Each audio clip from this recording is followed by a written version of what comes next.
Chapter 138. A sword appeared in Daoist Tianji's hand. It glinted with a cold light as it rapidly pierced towards Tang Zheng.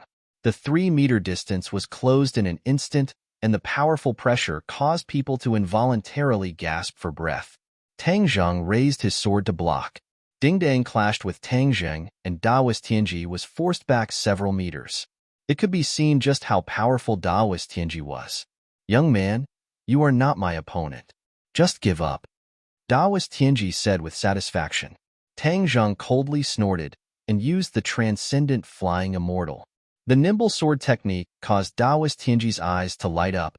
"Good sword technique. Young man, you actually have such an exquisite sword technique. This is truly unexpected." "Heh, this is an unexpected gain." Daoist Tianji was clearly envious of the transcendent flying immortal. "This kind of exquisite sword technique in your hands is a waste of a heavenly treasure. Then you should bring it to greater heights for me." Daoist Tianji's attacks were like a storm, causing the pressure on Tang Zheng to increase. "Young man, quickly run. You are not his opponent, so why are you tangling with him?" Tian Chanzi anxiously said. "But how can I escape? His attacks are surrounding me from all sides, so there is no way to escape." Tang Zheng did not think that the opponent's attacks would have such terrifying power. It was completely different from the level of the black-clothed man from before. This was the difference in cultivation. It was simply impossible to surmount the heavenly moat. True fire. If you use true fire to attack, you will definitely be able to catch him off guard. As long as you can distract him, then you can escape. Tian Chanzi reminded. Tang Zheng moved and stabbed out with his sword. Daoist Tianji laughed loudly. "This little bit of attack is simply too weak." He raised his sword to meet the attack. The swords intersected, creating intense sparks. Tang Zheng's hand went past the sword and grabbed at Daoist Tianji. Daoist Tianji saw this and disdained it. He also stretched out his hand, as if he wanted to grab Tang Zheng. His movements were faster and fiercer than Tang Zheng's. In a flash, he grabbed Tang Zheng's hand and laughed. "Young man, you've lost. You can't escape." Tang Zheng's eyes turned cold as the corners of his mouth curled up into a sneer. "Not necessarily." Boom. A faint purple flame shot up from his hand and quickly spread to Daoist Tianji's hand. "What is this? True fire?" Daoist Tianji jumped in fright before disdainfully saying, "You want to use true fire to hurt me? What a joke." However, this was clearly not a joke. As soon as he finished speaking, his calm and collected expression finally changed. He shrieked, "How is this possible? How can this true fire hurt me?" The true fire could indeed injure him.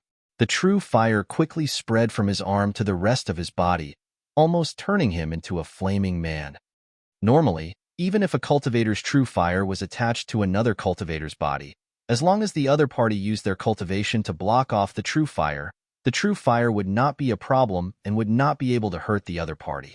Daoist Tianji also wanted to do this, but after he used his cultivation, he found that he could not block off the true fire. Moreover, the true fire was quickly spreading through his body as if it wanted to burn him from the outside to the inside. Immediately, he was scared out of his wits. This strange phenomenon made him realize the danger. He shouted in disbelief, "How did you do it?" Tang Zheng did not have the heart to reply. Taking advantage of Daoist Tianji's release of his hand, Tang Zheng took the opportunity to send a palm over. Pong! Daoist Tianji's chest was imprinted with a palm print. His black clothes were instantly burned away, revealing his bare chest.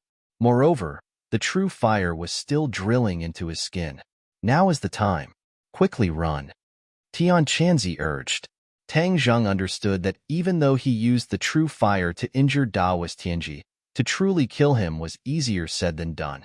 Therefore, Tang Zheng did not chase after him and instead turned to run. "Stop! I will cut your corpse into 10,000 pieces." Daoist Tianji crazily roared. He did not care about the injuries from the true fire as he chased after him. The power of spatial bending was displayed. Tang Zheng had already run over 1,000 meters when Daoist Tianji suddenly caught up to him. Tang Zheng jumped in fright. He turned around and sent out a palm full of true fire. Daoist Tianji subconsciously dodged, and Tang Zheng took the opportunity to quickly escape. Daoist Tianji angrily roared, Stop. He once again used spatial bending to give chase. This repeated until the two of them reached the city center. Luckily, it was the latter half of the night, so there was basically no one on the streets. Otherwise, they would have been scared silly by this scene. One person was madly running in front. His speed was extremely fast, like a whirlwind. The other person was relentlessly chasing after him. The key point was that his body was covered in flames. It was just too strange. Suddenly, Taoist Tianji pitifully cried out. He could not help but stop running. He rushed towards Tang Zheng's back and roared, "Little brat, I will not let you go." The true fire had already completely enveloped him. He had been busy chasing after Su Mo, so he had no way to multitask to suppress the true fire. Now that his body could no longer take it, he hurriedly stopped and circulated his qi to suppress the true fire. The true fire slowly decreased. After a moment, it completely disappeared. Taoist Tianji's body was already charred black. His clothes were tattered, and he no longer had a majestic appearance. He simply looked like a beggar. "Little brat, if I catch up to you, I will definitely cut your corpse into 10,000 pieces." Taoist Tianji once again madly ran, but Tang Zheng had already disappeared without a trace. However, this was not a problem for him, as he was after all an expert and had some skill in tracking people. Once he determined the general direction, he would not stop chasing. Tang Zheng saw that Taoist Tianji had stopped, but he did not slow down. He continued to madly run. A moment later, he heard a roar from behind him. He knew that the other party had caught up. Taoist Tianji had the earth shrinking technique, so there was no way that Tang Zheng could outrun him. "This won't do. I can't just randomly run around like this. I need to find a place to hide." Tang Zheng raised his head to look. Why does this place seem so familiar? Especially that small villa in front. Isn't that Fang Shishi's house? His mind raced as he directly rushed into the courtyard and jumped in through the window. From afar, he could already hear Taoist Tianji's roar getting closer and closer. He familiarly arrived at Fang Shishi's door. He gently twisted the door lock and quietly walked in. "Who is it?" Fang Shishi suddenly sat up and asked in a panic. "Shu, it's me, Shishi," Tang Zheng hurriedly said. Fang Shishi was pleasantly surprised. Her little heart was beating rapidly. Sneaking into her room in the middle of the night, this motive was self-evident. This made her both shy and happy. "Tang Zheng, why are you here?" "Wait a moment. I'll turn on the lights." "Don't turn on the lights." Tang Zheng hurriedly stopped her. "Okay." Fang Shishi did not ask any more questions as she rushed off the bed and threw herself into Tang Zheng's embrace. "Why did you sneak into my house? Someone is chasing me." "Listen, there's someone shouting outside," Tang Zheng reminded. Fang Shishi was slightly disappointed. She originally thought that he came specifically to find her but was chased by someone. But hearing that he was being chased, she was still worried. She hurriedly said, "Who is chasing you? I'll go chase this bad guy away." "Don't. I'm not his match, and you're even less of a match. We can't make a sound, otherwise it'll be bad if he finds out." There were so many houses here that Taoist Tianji couldn't possibly search each house one by one. Moreover, his shouting had already attracted attention. Many of the owners had already been woken up. In this kind of high-class villa district, there was no lack of patrolling security. Seeing this shabbily dressed fellow, they quickly ran over to stop him so that he wouldn't disturb the residents' dreams. How could these normal security guards be Taoist Tianji's match, so they were all flipped over. The more clever ones had already called the police. Taoist Tianji was caught in the middle of a war between the people, so he couldn't find any trace of Tang Zheng. Hearing the noise outside grow louder and louder, Fang Shishi said, "Let's hide on the bed. That bad guy definitely won't be able to find us." "Okay." Tang Zheng hugged her and climbed onto the bed in the darkness. Fang Shishi obediently laid in his embrace. Who is the bad guy? "A great demon who kills without batting an eye." Fang Shishi's delicate body trembled. Her hands couldn't help but hug his waist tightly. "Then isn't he very powerful?" "Yes, he's more powerful than me. But as long as we're careful, he won't be able to find us and I'll be safe. If you hide in my house, he definitely won't be able to find us." Tang Zheng hugged his girlfriend and listened attentively to the movements outside. It seemed like there was already an alarm going off. It seems like the police should be here soon. He let out a sigh of relief as they were temporarily safe. The police will definitely be able to capture the bad guy. Fang Shishir finished speaking as she found a comfortable position in his embrace and pressed even tighter against him. Tang Zheng declined to comment as the police definitely wouldn't be able to capture Daoist Tianji. However, they would still be able to intimidate the other party. Daoist Tianji was also very clear that he couldn't directly clash with these powerful mechanisms, otherwise he wouldn't be able to handle them. Of course, Tang Zheng wouldn't foolishly run out. Daoist Tianji definitely wouldn't go far and would hide in the shadows to spy on them. As long as Tang Zheng ran into him, Daoist Tianji would definitely kill him. Dong dong dong. Suddenly, there was a knock on the door, causing the two people hugging each other to jump in fright. Shishir, are you awake? Shi Mingqin's voice sounded. It's my mom. What should we do? Fang Shishir asked in a low voice. Don't let her in. Fang Shishir nodded her head. Mom, I'm awake. What happened? Why is it so noisy? I heard the security guard say that a madman came outside and has already been chased away. You should quickly go to sleep and don't get up. You still have class tomorrow. Oh, I know. The bad guy has been chased away. Fang Shishir happily said in a low voice. Tang Zheng let out a sigh of relief and said, Then you should quickly go to sleep. Are you leaving? Fang Shishir anxiously asked. I'm not leaving. Tang Zheng could only stay here tonight, as he still couldn't leave Fang Shishir's bedroom. Otherwise, it would definitely cause a huge reaction from the Fang couple. If he were to cause a huge commotion in the middle of the night, it would definitely attract Daoist Tianji's attention and expose his whereabouts. I also don't want you to leave. I just want to hug you to sleep. I've never hugged you to sleep before. Fang Shishir sweetly said, Aya, you're still wearing clothes. It's not comfortable to hug you. Hurry and take them off. Tang Zheng had no choice but to take off his jacket in the darkness. Then, a warm body threw itself into his embrace. With a soft jade in his embrace, her fragrance assailed his nostrils. Chapter 139. Tang Zheng, I miss you. Fang Shishir murmured in a low voice. Her voice was soft and sweet, instantly touching Tang Zheng's heart. Just now I dreamed of you. But the sound of you opening the door woke me up. You have to make it up to me? Dreamed of me? Then what did you dream of us doing? Tang Zheng curiously asked. Fang Shishir lightly bit her teeth and shyly said, I'm not telling you. Tang Zheng heard a strange tone and deliberately teased. Could it be that you did something bad to me in your dream, so you're too embarrassed to tell me? Fang Shishir quickly shook her head in denial. Of course not. It was clearly you who did something bad. How could it be me doing something bad? Tang Zheng chuckled and temporarily threw the matter of Daoist Tianji to the back of his mind. With a beauty in his arms, why would he think of that great demon? I'm such a righteous person. How could I do anything bad? Tang Zheng seriously retorted.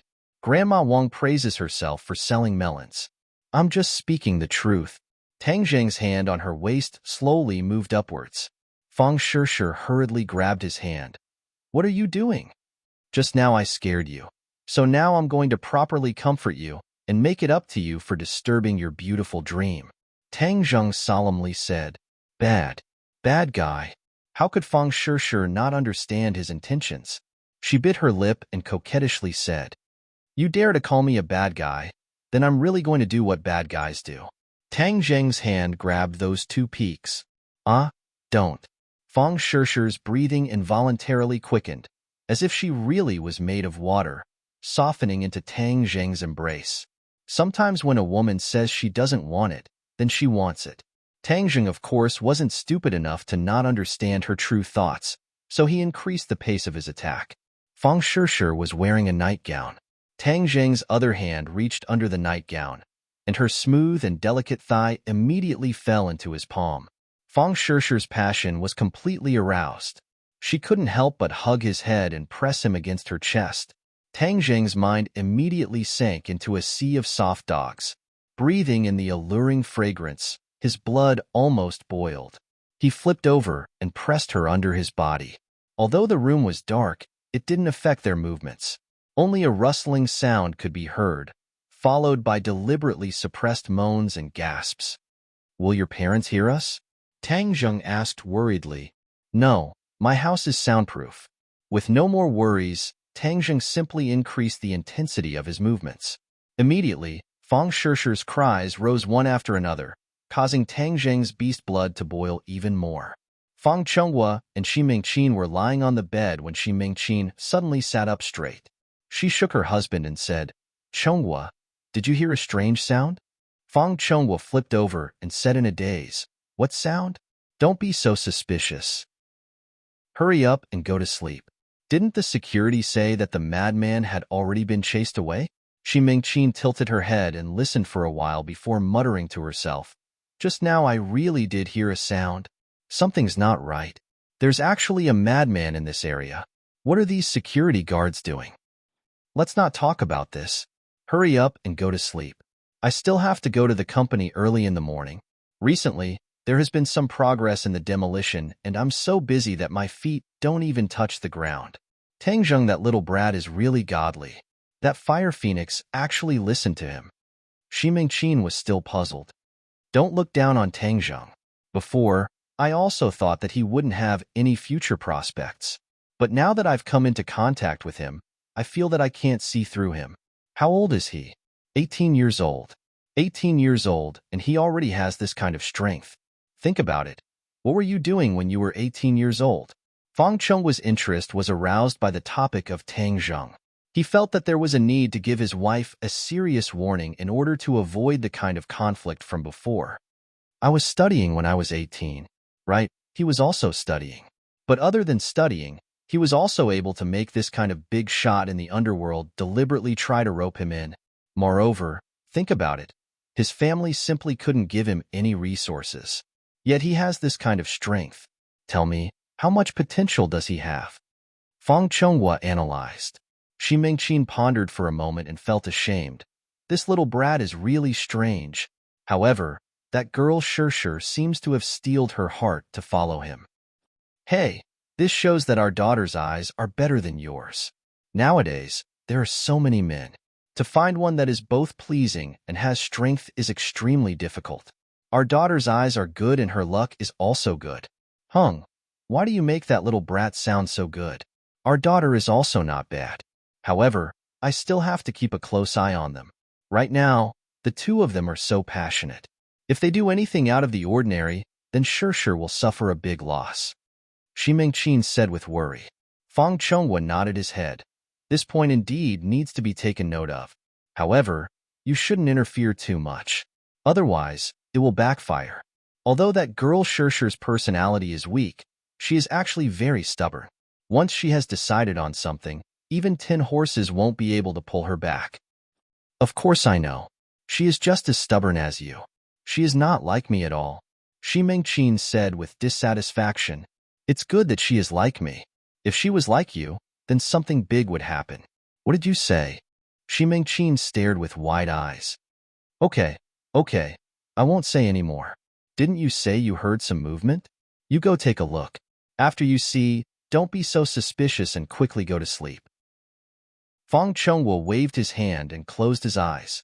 Xi Mingqin coldly glared at her husband. Then, she put on a jacket and walked out. Looking around, she didn't find anything suspicious. Then, she walked to Fang Shishir's door. Shishir, are you asleep yet? The two people in the room were in the final stages of their sprint. However, they were frightened by this voice and suddenly stopped. The two people faced each other. Even in the darkness, they could feel the other person's strange and panicked expression. Why did your mom come back? Tang Zheng hugged Fang Shishir and said in a low voice. Fang Shishir hit his shoulder and said, How would I know? Shishir, are you asleep? Xi Mingqin asked from outside. What should we do? If your mom sees us, it will be very awkward. Do you think I want to be seen? Relax, we won't talk. She will think that I am asleep and will naturally leave. Tang Zheng let out an oh sound and slowed down his movements. Fang Shishir suppressed the feeling in her heart and patted his shoulder. Don't move. If you move again, my mom will find out. Didn't you say that the sound insulation in your house is very good? But my mom is at the door. No matter how good the sound insulation is, she will still hear a bit of movement. Fang Shishir was both embarrassed and anxious. She had always been an obedient and sensible girl. If her mother saw this scene, she really did not know how to face it. Tang Jing also knew that the situation was serious and did not dare act rashly. Pacha. Suddenly, the sound of the door lock twisting sounded. The two people were shocked and Fang Shishir said in shock, "Why didn't you lock the door?" "Just now, you didn't lock the door, so I just opened it." "What should we do? If my mom saw, wouldn't we be dead for sure?" Fang Shishir was so anxious that her face turned red. "Didn't you say that your mom wouldn't come in? She normally doesn't enter my house without my permission." Fang Shishir was so anxious that she was about to cry. Shi Mingqin was a bit paranoid because of that madman, so when she heard that her daughter did not reply, she wanted to come in and take a look. "Hurry up and make a sound. Stop your mother. Otherwise she will come in." Tang Zheng quickly thought of something and hurriedly said. Fang Shishir did not have time to think and hurriedly shouted, "Mom, what's wrong?" "I was about to fall asleep." Her voice trembled because of her nervousness, but Shi Mingqin clearly did not hear it. The sound of the door opening finally stopped and Shi Mingqin said, "Oh, then hurry up and sleep. I just wanted to see if you were asleep." "Mom, I'm going to sleep. You should also rest early." "Then I'm going back to sleep." "Who?" The two people let out a sigh of relief at the same time. They looked at each other and almost could not help but laugh. This kind of experience was too exciting. "It's all your fault. You almost made me lose face," Fang Shishir coquettishly said. "I also didn't know that your mom would come back." Tang Zheng felt very innocent. "Hurry up and lock the door. Don't wait for her to come back. That would be troublesome." Fang Shishir pointed at the door and warned. "Okay, I'll go lock the door." Tang Zheng hurriedly got off the bed and carefully locked the door before leaping towards the bed. "Be careful and hurry up. You were interrupted just now. So annoying." "Yeah, your mom really doesn't want me to have a good time. This will scare people into impotence." "Let me touch it." Fang Shishir naughtily stretched out her hand. "How am I impotent?" "Hung, liar. I have such a beautiful girlfriend and yet I'm impotent. Then wouldn't it be too much of a loss for me?" "Let's continue." Tang Zheng leaped forward and the room rang out again. "Lower your voice. I suspect that just now it was your mom who heard something. Then slow down a bit." The two people in this kind of darkness felt both warm and a little worried. It was incomparably exciting and extremely erotic. It could be said that this was the most wonderful moment of life. But there were some people who were not so wonderful. Daoist Tianji was hiding in a corner, looking at the rows of villas and the dozens of police officers. Just now he had injured quite a few security guards. Adding on the fact that this was a villa district, the people who lived here were either rich or noble, so the police did not dare to be negligent. Without catching the real culprit, they did not dare to leave. They formed patrol teams in 2s and 3s to search the area, making it impossible for Daoist Tianji to get close. Daoist Tianji had never felt so vexed before. He was burned into a beggar by a little brat and was even chased by the police. This was really bad luck, but he did not intend to give up. Besides wanting to take revenge for his disciple, the more important reason was because of Tang Zheng's strange behavior. That exquisite sword technique and that strange true fire. He wanted to understand what was going on. He subconsciously felt that Tang Zheng's body must have a huge secret. If he knew this secret, then there would be great benefits. So, he definitely could not let Tang Zheng go. He did not even blink as he stared at the Tang Zheng who could appear at any time. The sky gradually turned white. Daoist Tianji had waited for an entire night, but did not even see half of Tang Zheng's shadow. He could not help but feel disappointed and angry. "Even if I have to dig 3 feet into the ground, I will still find him." He clenched his teeth and fiercely said to himself, "Men, this madman is here. Quickly catch him." Suddenly, a policeman saw Daoist Tianji and hurriedly shouted. A large wave of policemen swarmed over. Chapter 140. Early in the morning, the air was fresh and the flowers were fragrant. Tang Zheng stretched and found that Fang Shishir was still sleeping. Her face was filled with a satisfied and happy smile, which was exceptionally beautiful. Last night, The two of them were very busy and only fell asleep in the middle of the night. Besides the last time they had intimate contact at Tang Zheng's new home, this was only the second time, so they didn't stop there. Instead, it was as fierce as a storm. Fang Shishir seemed to have adapted to him. She was immersed in this wonderful feeling and kept taking. Fortunately, Tang Zheng's stamina was strong enough. Of course, he completely conquered her, not only her heart, but also her body. Tang Zheng was used to waking up early. Although he slept very late and consumed a lot of energy, his body was different from ordinary people. He didn't feel uncomfortable at all. Instead, he was in high spirits. He also absorbed a lot of purine energy last night, so he wasn't in danger of exploding for a while. Fang Shishir's delicate face was flushed red, and her eyelashes suddenly blinked. Tang Zheng saw it and knew that she was already awake and was just pretending to be asleep. So he deliberately stretched his hand under the blanket and grabbed onto the softness that refreshed his heart. Her body trembled slightly. Although the two of them were very intimate, her body was still sensitive.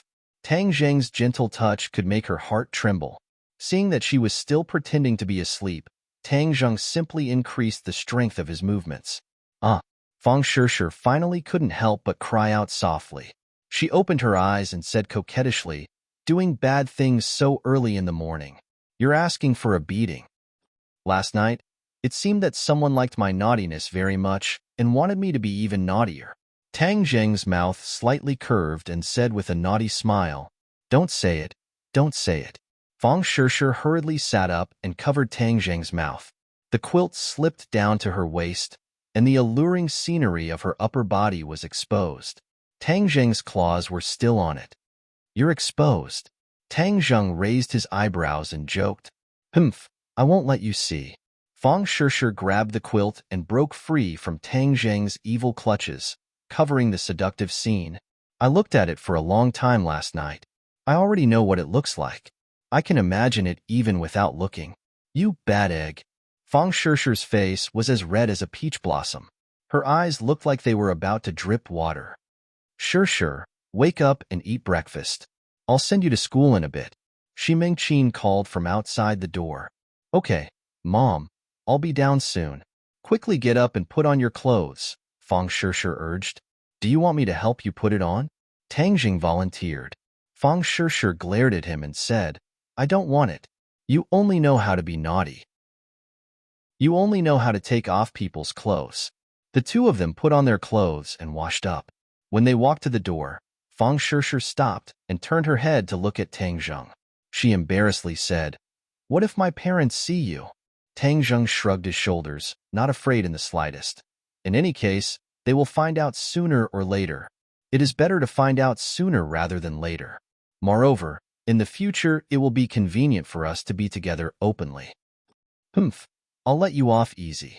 Fang Shishir wrinkled her nose, looking extremely cute. With a creak, the door opened. The two of them held hands and walked up the winding staircase to the dining room. In the dining room, Fang Chonghua and Shi Mingqin were originally talking when they suddenly raised their heads and saw this scene. They simultaneously stopped and stared dumbfoundedly at the two of them. A trace of shyness flashed across Fang Shishir's face, but she did not let go of Tang Zheng's hand. Instead, she gathered her courage and naturally walked over with Tang Zheng. "Uncle, Auntie, good morning." Tang Zheng discovered that his face was becoming thicker and thicker. He was not flustered in the slightest, as if nothing had happened. On the contrary, Fang Shishir bashfully lowered her head, not daring to look at her parents. Seeing her bashful appearance as experienced people, how could Fang Chonghua and Shi Mingqin not understand what had happened? They tacitly looked at each other and couldn't help but think of last night's topic. Didn't they plan on repeatedly reminding Fang Shishir about that kind of thing? But after only one night, it was already too late. Heavens, the two of them were about to collapse. This matter came too suddenly. Even the usually calm and collected Fang Chonghua's expression changed. Shi Mingqin glared at Fang Shishir and was about to flip out when Fang Chonghua saw that the situation was not good and hurriedly grabbed her hand. The matter had already happened, so flipping out would not help and would instead make the situation worse. It seems that his daughter had truly grown up. Fang Chonghua inwardly sighed. But last night when they went asleep, Tang Zheng was clearly not in his home. How could he be standing in front of them now? However, this was not a problem for them as they automatically imagined Tang Jing and Feng Shishir infiltrating their home.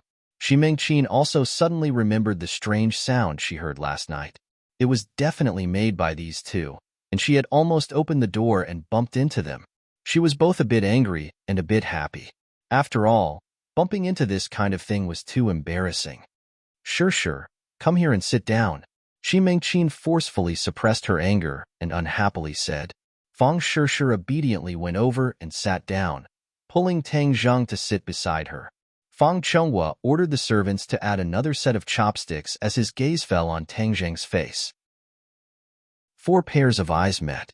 Seeing Feng Chenghua's complicated expression, Tang Zheng lightly coughed and calmly said, Uncle Feng, how are things going with the demolition? Feng Chenghua inwardly sighed. If it was him, he would definitely not be able to have such a calm and collected appearance. This Tang Zheng was truly not simple. But in this situation, he obviously could not give Tang Zheng too much face. Otherwise, he would not let this little brat take a mile after taking an inch. Therefore, Feng Chenghua did his best to make his expression serious and not appear angry as he solemnly said, the demolition has already begun. Boss Was Company truly lives up to its name. That's good. Tang Zheng nodded his head and began to eat. Tang Zheng felt that he had to admire his own courage and determination. If it was before, he would definitely have a guilty conscience. But now that he had dealt with so many strange things, this situation did not make him feel guilty at all. Seeing the calm and collected Tang Zheng, Xi Mengqin fiercely glared at him. Then, she pulled Feng Shishir, who had almost finished eating, and said, Follow me. Feng Shishir reluctantly looked at Tang Zheng. Seeing Tang Zheng's encouraging gaze, she slightly nodded her head and followed her mother into her room. Stand properly. Xi Mengqin crossed her arms and began to criticize. Feng Shishir pouted her lips and complained, Mom, what are you doing? I'm still eating breakfast. What are you eating? You still have the mood to eat? Look at what you've done. Xi Mengqin was unable to restrain her anger as she tried her best to control her voice so that it would not spread to the dining room. Feng Shishir took a deep breath. She had already anticipated her mother's anger, so she tried her best to speak in a calm tone. I know what I'm doing. I think you don't even know what you're doing. You're still students. How can you be like this? Xi Mengqin did not dare to use words that were too hurtful to her daughter. So what if we're students? We're already 18 years old and are already adults. If we were in the ancient times, we would already be married and have children. So what? Moreover, the two of us are truly in love. Moreover, didn't you guys not object before? Feng Shishir argued. We did not object, but we did not think that you guys would progress so quickly. Xi Mengqin was filled with regret. If she had known earlier, she would have strictly guarded against them. However, no matter how strictly she guarded against them, she could not have continued to follow them. It was even more impossible for her to not sleep at night and guard the door to prevent Tang Zheng, this flower thief. Moreover, there was no way to guard against this kind of thing. Seeing her daughter's determined appearance, Xi Mengqin was speechless and could only gnash her teeth in hatred. Feng Shishir saw that her mother's anger had subsided a little and hurriedly held onto her hand. She said with a smile, Mom, I know you treat me well, but I also have my own feelings and my own decisions. I also know how to treat myself well, so you don't need to worry. Tang Zheng treats me very well. Hong, he treats you well now, but that does not guarantee that he will treat you well in the future. In the future, he will definitely treat me well. I understand him. She knew Tang Zheng's true secret, so she had the confidence to say these words. How long have you guys known each other, and you dare to say that you understand him? 3 years. That's a long time, right? I remember that you and Dad only knew each other for 2 years before getting married. Feng Shishir mischievously said. Go to the side. I am talking about your problems. How did it involve me and your dad? Feng Shishir chuckled. I really envy you and my dad. In the future, we will definitely be a copy of you and be as happy as you too. Xi Mengqin opened her mouth but was speechless. She could not possibly say that she was not happy right now. This daughter of hers had truly grown up and was becoming more and more eloquent. She let out a long sigh and said, Sure. Don't blame Mom for her bad attitude. I have seen too many ungrateful men, so this is all for your good. Fang Sure hurriedly nodded her head. I know Mom treats me well, and I will always remember this in my heart. However, Tang Zheng is not that kind of ungrateful man. Moreover, he is very amazing. As she said this, her eyes lit up as her large eyes were filled with worship and love. Seeing this scene, how could Shi Mingqin not understand her daughter's feelings? She was also a woman and had also walked through this age. Stop. Right now, I also do not feel that he is that amazing. Fang Sure stuck out her tongue and said in her heart, Mom, Tang Zheng is a cultivator and your daughter is also a cultivator. This is all because of him. However, I must first say that this will only happen once. If I see him come out of your room so early in the morning again, I will definitely kick him out. Shi Mingqin slightly compromised but still had a lot of resentment towards Tang Zheng. Fang Sure hurriedly promised, Relax, there will not be a next time. In her heart, she secretly said that she would at most have Tang Zheng jump out of the window before dawn. Since he was so strong, this would be a piece of cake. Tang Zheng and Fang Chonghua sat in the dining room. Tang Zheng did not say a word as he quietly ate his breakfast. Fang Chonghua, on the other hand, did not have much of an appetite. He even stopped his habit of eating breakfast while reading the newspaper. He stared straight at Tang Zheng as if he wanted him to say something. However, what kind of person was Tang Zheng? This kind of gaze did not have any killing power towards him. A moment later, he put down his bowl and chopsticks and said, Uncle, I am full. You can slowly eat.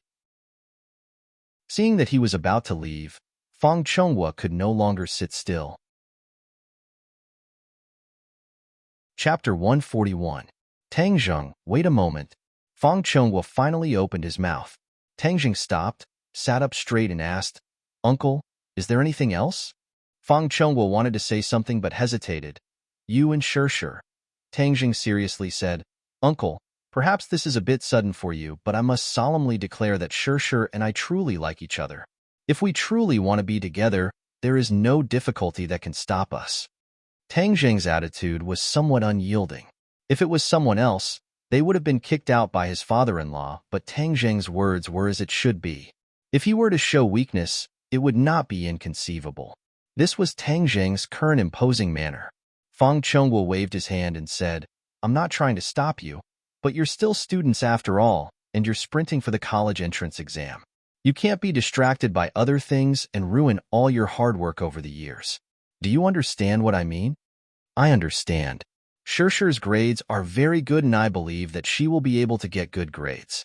I also have confidence that I will be able to get good grades.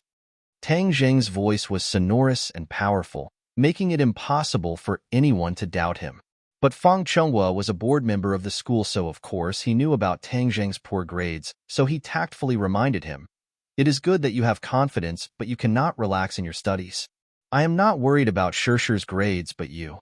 The school's last place wanting to get into a good university was nothing more than a daydream.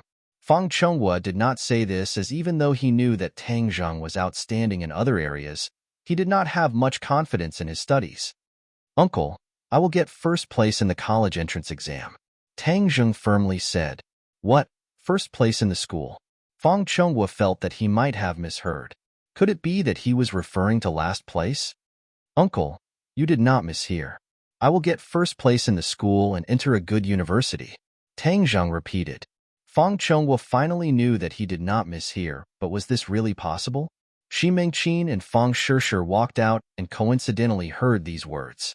Shi Mingqin's eyes widened in disbelief. Wasn't he afraid of biting his tongue by saying such big words? Unexpectedly, Fang Sure walked over and held his hand. They looked at each other and smiled. She also said firmly, I believe you. Fang Chonghua and Shi Mingqin looked at each other, not understanding where Tang Zheng's confidence came from. Furthermore, Fang Sure believed in him so much, as if she was possessed. Tang Zheng didn't need to explain too much, so he lightly said, I also made a bet with the school's Wu Tuehong. If I get first place in the school, then she doesn't deserve to be a teacher and must leave Pengcheng International School. Uncle, you're the school's director. So I hope that when the time comes, you can supervise her carrying out this bet. Is what you said true? Fang Chonghua had never heard of this bet, but he could see the strong confidence in Tang Zheng's eyes. Moreover, with Tang Zheng's personality, he definitely wouldn't make this bet knowing that he would lose. This meant that from the moment he placed the bet, he already knew that he would win. Of course it's true. Tang Zheng is much stronger than me. He is just temporarily hiding his strength. Fang Shishir impatiently said. Fang Chonghua and Shi Mingqin felt that their brains were not enough today. Was Tang Zheng deliberately hiding his strength by getting last place? But this was too deep. Was there a need to get last place to hide his strength? Tang Zheng did not want to explain the specific reason to them. He only looked at Fang Chonghua with a burning gaze filled with confidence. Okay, then when the time comes, I will remind the school to pay attention to this bet. Fang Chonghua simply did not say anything. Shi Mingqin wanted to say something, but seeing her husband's expression, she tactfully closed her mouth. Dad, Mom, then we will go to school. Uncle Annie, goodbye. Fang Shishir carried her backpack and pulled Tang Zheng towards the garage. Luckily, their villa had an indoor garage, so as long as they got in the car, Daoist Tianji would not be able to discover them. The driver was already waiting by the side of the car. He opened the door for the two to get in and rolled up the window so that no one could see the situation inside. The car drove out of the villa and sped towards the school. Tang Zheng and Fang Shishir sat in the back. Fang Shishir leaned on his shoulder and said in a low voice, Do you think that bad guy left? I don't know. Tang Zheng shook his head and unconsciously looked out of the car. Coincidentally, he saw a large group of police chasing after a beggar-like old man in ragged clothes. This person was of course Elder Tianji. Elder Tianji had been unhindered for his entire life and had never thought that he would be chased like a stray dog. His speed was much faster than the police, but he did not have as many people as the police and was not as familiar with the terrain. In addition, the police did not know that he was an expert, so they were not afraid of him at all. This resulted in this situation of a mad chase. Moreover, there were quite a few police cars chasing after him. The sound of the police sirens made one's heart flustered. Tang Zheng's head trembled as he could not help but sit up straight and be on guard. Fang Shishir noticed his strange behavior and hurriedly followed his gaze. She also saw the police chasing after Daoist Tianji. Her heart moved as she asked, He is that bad guy? Last night, Tang Zheng had told her everything, so she knew how powerful Daoist Tianji was. Tang Zheng nodded. That's him. He really did not leave. If I had left your house last night, then I would have definitely been discovered by him. So it seems that my decision to leave you behind last night was correct, Fang Shishir said with satisfaction. Tang Zheng tapped her nose and praised. You are my lucky star, so your decision was definitely correct. Even though his expression was relaxed, his hand could not help but grab onto the battle spirit sword in Fang Shishir's bag. Fortunately, this scene flashed by and Daoist Tianji did not discover that the person he was looking for was in a car not too far away. He did not dare to use the earth-shrinking technique in front of so many people as it was too eye-catching. If he were to be noticed by the country's people, then he would not have a good ending. Even though he was a first-grade foundation establishment cultivator and his strength was not bad, the martial artists in this world were not weak either. Moreover, there were too many experts and he was far from being a match for them. So he could only madly run and hope that he could quickly get rid of this group of damned police. Not long after, the police and police cars disappeared from Tang Zheng's sight. The two people safely arrived at the school and Tang Zheng's heart finally relaxed as he focused on class. However, there was someone who was unable to concentrate and Hoodlum was restlessly pacing around the large office. Hoodlum had a tall stature and his muscles were bulging. The veins on his arms were bulging like green pythons coiling around his muscles. His eyes revealed an ominous glint as his heart was in turmoil. The people he had sent to assassinate Tang Zheng last night could not be contacted. It was just to get rid of a high school student. Furthermore, in order to emphasize the importance of Song Donghua's mission, he had sent out 6 people. Moreover, they were led by his head, Scarface. For a single student, this was simply too much. But why was there no news? Even when he called, no one answered. Hoodlum had sent out his little brothers early in the morning to look for these 6 people, as he guessed that they had drunk some wine and ran off somewhere to enjoy themselves. When I find them, I will definitely fiercely teach them a lesson. They are simply too outrageous. Brother Fay, we found Scarface and the others. One of his little brothers walked in with a strange expression as he respectfully reported. Why do you have such a dead face so early in the morning? Did you die or something? Hoodlum unhappily reprimanded. Speak. What exactly happened to Scarface and the others? The little brother hurriedly lowered his head and fearfully said, Brother Fay, this matter is very strange. You should personally make a trip. Strange? This daddy has seen many strange things. How strange can it be? Hurry up and tell me. What exactly happened? Hoodlum impatiently reprimanded. Seeing that his boss was about to flip out, the little brother took a deep breath and finally gathered his courage as he stammered. Scarface's little brothers are all dead? Dead? Hoodlum was shocked as he could not believe it. A few people had actually died trying to deal with a high school student. This was simply too strange. What exactly happened? Hoodlum sternly asked. The little brother fearfully shook his head. Boss, I am also not clear. You should go and take a look. Okay, let's go. This daddy wants to see what exactly happened. Half an hour later, Hoodlum stood in the desolate construction site of the unmarked common graves as he blankly stared at everything in front of him. He finally understood his little brother's feelings. This was simply too strange. Brother Fay, we found their van and then found this place. The little brother still did not dare to look at the bloody scene. Hoodlum's face was ashen as his little brothers had actually died so miserably. Their heads had been separated from their bodies, and some of their stomachs had been torn open with their organs spilling all over the ground. This was simply like hell on earth. Even the chaotic battles of the underworld were not this miserable. Who can tell me what exactly happened? The other little brothers did not dare to look at his eyes as they hurriedly lowered their heads. No one dared to speak. Where is Scarface? How come I don't see his corpse here? Scarface is still alive, the little brother said. Then capture him for this daddy. This daddy wants to ask what the fuck happened. Hoodlum was flustered and exasperated. It had been a long time since he had been this angry. What was originally an insignificant matter had actually turned out like this. 5 of his little brothers had died, and they had died so miserably. If he did not find an explanation, then not only would his little brothers be bitterly disappointed, he would also become a laughingstock and damage his reputation. The little brother wanted to say something but hesitated. In the end, he did not say anything as he turned around and walked towards the van, dragging along a person as he staggered over. Hoodlum looked at the person walking over in astonishment as his eyebrows jumped. Scarface was his leader and was also his trusted little brother. Of course, he was very familiar with him. Scarface was vicious and merciless and was extremely good at fighting. However, although this person in front of him had the appearance of Scarface, he did not have any spirit.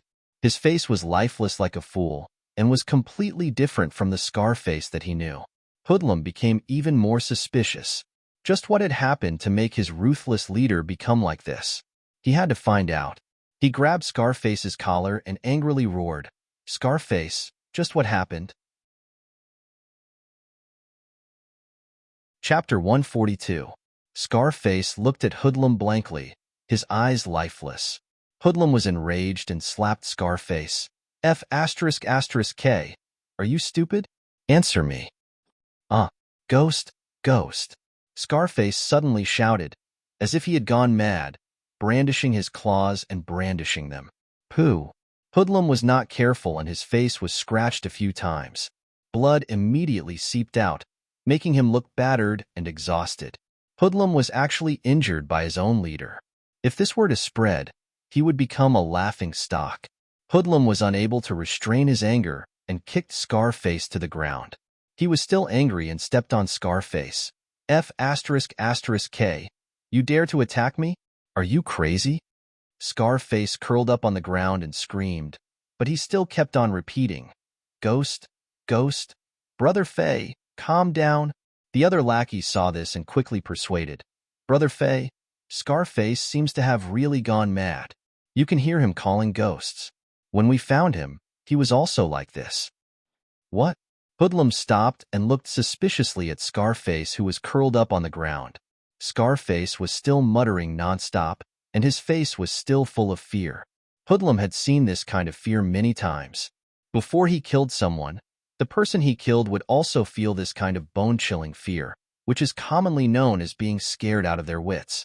Scarface, who killed without blinking an eye, was actually scared out of his wits. Hoodlum could not believe it. Even if there was a knife to Scarface's neck, Hoodlum was sure that Scarface would not be so scared. What the F***K is going on? Hoodlum was filled with suspicion and asked angrily.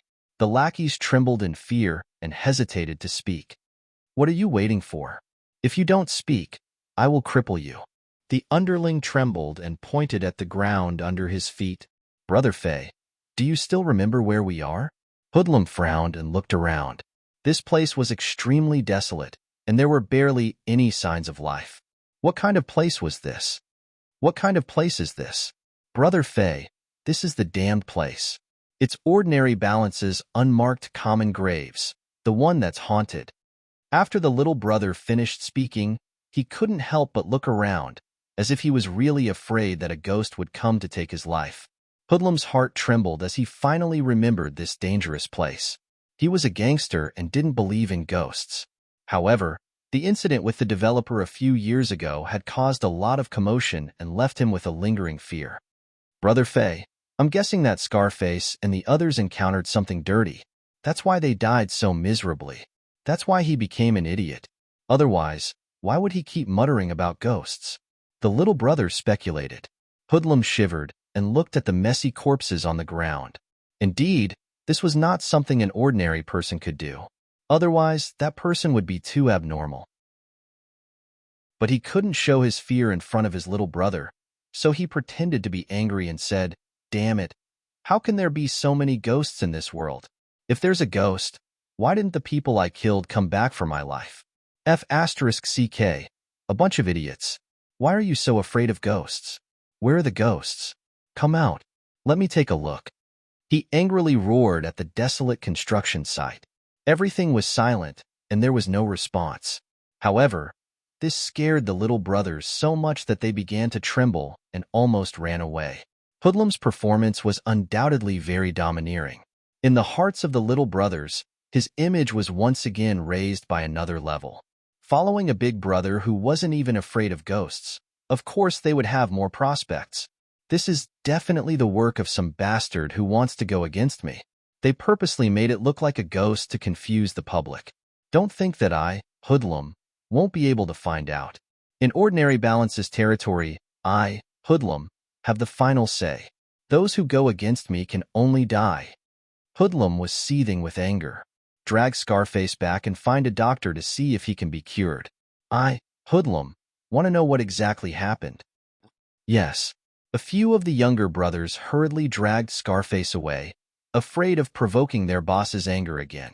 However, the few bloodstains on his face, no matter how they looked at it, seemed like a silent taunt. Gather the little brothers. I, Hoodlum, want to stretch my muscles. It's been too long since I've fought. Others might think that I, Hoodlum, am easy to bully. Boss, who are we going to fight? Lin who? Several little brothers' eyes lit up as they agreed. Recently, Lin who has been jumping around happily. He even swallowed up Boss Fan's territory. Why don't we go and eat up his territory? Let's see if he can still be so arrogant. Hoodlum disdainfully snorted. In ordinary balances territory, Master Huang has the final say. They have been fighting to the death and Master Huang has seen it all. Since they dare to bite back at Master Huang, then their time of death has come. These words were indeed the truth. The current situation where several parties coexisted was something that Huang Si had tacitly agreed to. He did not keep all of the territory in his hands because he was worried that others would say that he was monopolizing it. Thus, he occupied the most profitable territory and left the rest for others to fight over. Not only did he not lose much profit, he even gained a good reputation. It was really like being a bitch and still wanting to build a monument. The little brothers became excited. With territory to fight over, they would have even more profits in the future. Thus, they temporarily forgot about the ghost matter and contacted their little brothers to take action. Ding-ling-ling. Suddenly, Hoodlum's phone rang. "Hello, who is this?" Hoodlum angrily asked. "Hoodlum, did you eat gunpowder? Why are you so angry?" "Ah, Secretary Song, it's you." Hoodlum's voice softened as he waved his hands, sending his little brothers away. Hoodlum had invested quite a bit in Song Donghua and knew of his strength. No matter how imposing and fierce he was in front of his little brothers, in front of Song Donghua, he was incomparably obedient and listened to his orders. This society was not like the past where one could rely on fighting and killing to get to the top. This society had a dark side, and the country would tacitly allow it to exist. However, if the country really wanted to make a move, they would be like a mantis trying to stop a chariot. Hoodlum understood this principle, so he had always tried to rope in officials. In the end, he had spent a lot of effort to hug the thighs of Secretary Song Donghua. Although he had spent quite a bit of money, the results were very good. For example, last time, his little brothers had been caught and sent to the police station. In the end, Secretary Song only needed to make a phone call to solve the problem, and his little brothers were released. Thus, Hoodlum carefully maintained this relationship. As long as it was something Song Donghua asked him to do, he would definitely do his best to do it. For example, this time's matter. Although this time he had clearly messed up, he could still fix it. Wasn't it just dealing with a high school student? It was a piece of cake. "How are things?" Song Donghua went straight to the point. Hoodlum did not dare to say that he messed up and hurriedly said, "It will be done in 2 days. Secretary Song, you can rest assured that I will handle it." Song Donghua unhappily said, "Didn't you say that you were going to make a move last night?" It seems that Song Donghua was a person who would definitely take revenge for the smallest grievance. Hoodlum evasively said, "Secretary Song, there was a small matter last night, so it was delayed. Don't worry, I will definitely handle this matter beautifully. I guarantee that you will be satisfied. Don't make me wait too long, otherwise I will lose my patience. If that happens, you will not be able to handle your matters in the future." Secretary Song threatened. "Yes, Secretary Song, don't worry. I will definitely get it done as soon as possible." After hanging up the phone, Hoodlum went silent. Today, after dealing with Lin Hu, I will personally make a trip to meet this high school student. Hey, to personally deal with a high school student, it really is too much of a fuss. At noon, Shangshi Bar had not yet opened, but a group of people had already arrived. It was clear that they were not customers, but had ill intentions.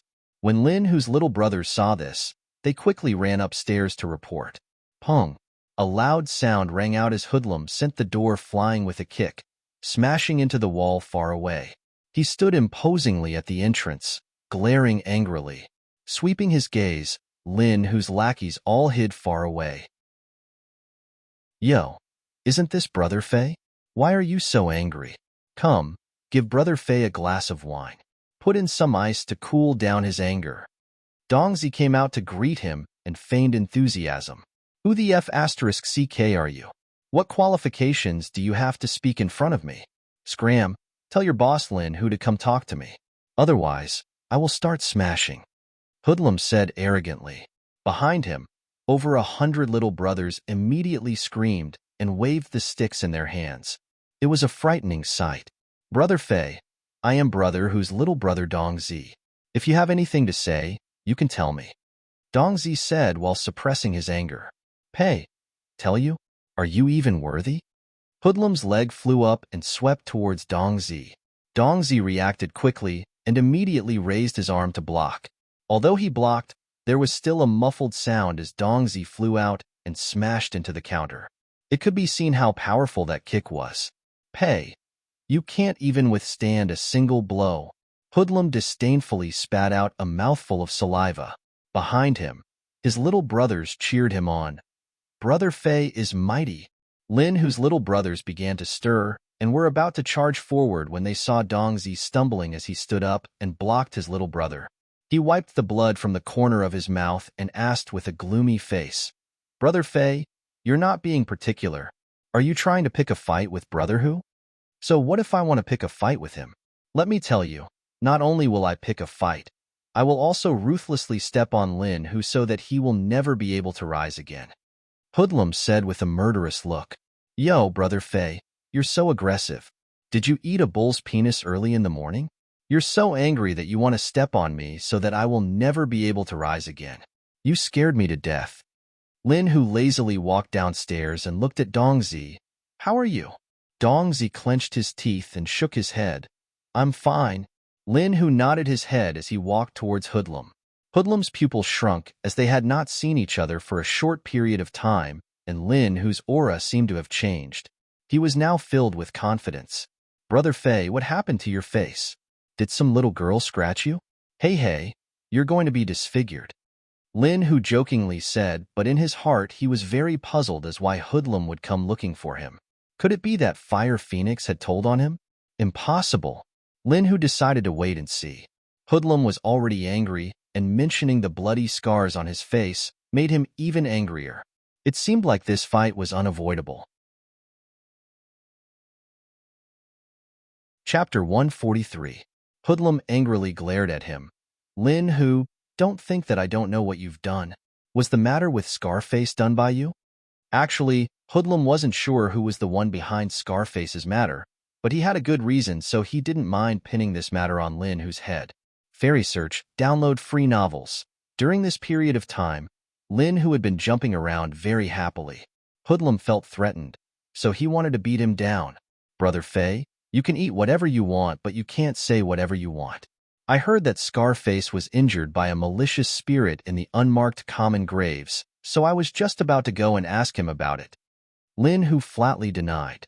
The unmarked common graves were after all in the north of the city, so Lin Hu had just received the news and was very shocked. Hoodlum stared at him, but didn't want to judge whether his words were true or false. In any case, this battle had to be fought. Don't cry crocodile tears. Let me tell you, it's too late to pretend to be a grandson. What malicious spirit demanding your life? That's just to trick a 3-year-old child. Since you won't admit it, I'll beat you until you admit it.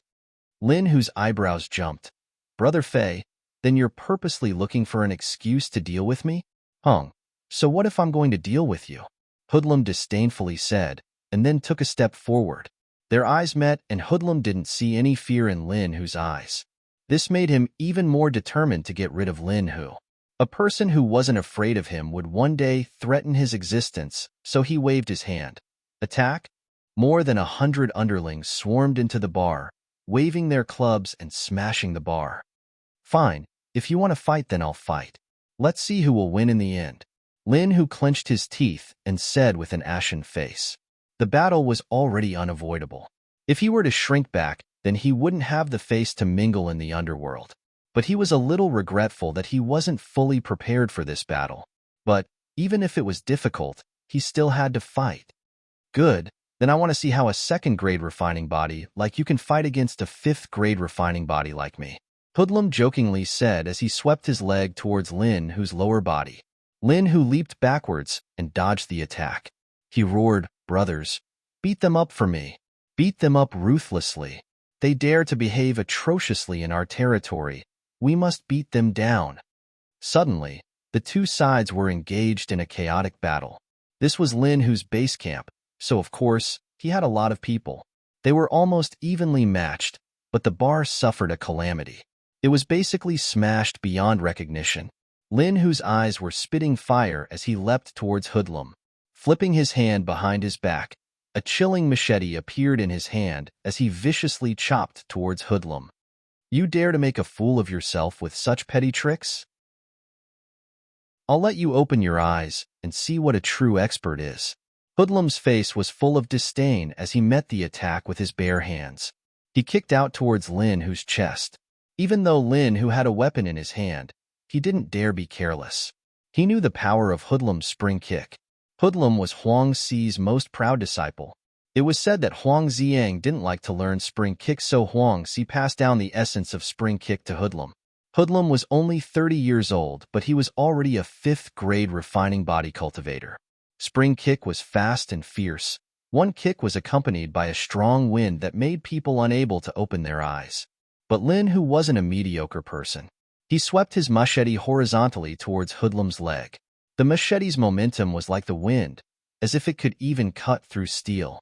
Hoodlum didn't retract his leg and instead kicked even faster towards the blade. Pong! A muffled sound rang out as Lin Hu staggered backwards, his arm numb. Hoodlum slightly retreated and then lowered his body, sweeping towards Lin Hu's lower body with a whirlwind kick. Lin Hu roared as he blocked his lower body with his machete, blocking the opponent's attack. He then pulled his machete upwards, directly slashing towards Hoodlum's chest. As long as the machete landed, it would directly split open from the chest to the stomach. Hoodlum leapt into the air, narrowly avoiding the tip of the machete. He then looked down from above and kicked out with both of his legs, covering the top of Lin Hu's head. Pong pong pong. A series of muffled sounds rang out as Lin Hu flew backwards, spitting out a mouthful of blood. Hoodlum steadily landed on the ground as he flicked his sleeves and disdainfully said, "You're only a second-grade refining body cultivator. Before, I was too lazy to fight with you. Now that I want to get rid of you, it's as easy as flipping my hand." With a movement of his feet, he arrived in front of Lin Hu. Lin Hu was lying on the ground, seemingly heavily injured.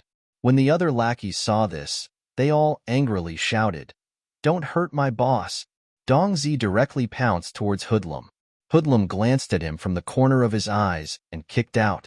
Dongzi was like a kite with a broken string as he flew into the crowd. Pong! A gunshot rang out as a bullet flew towards Hoodlum.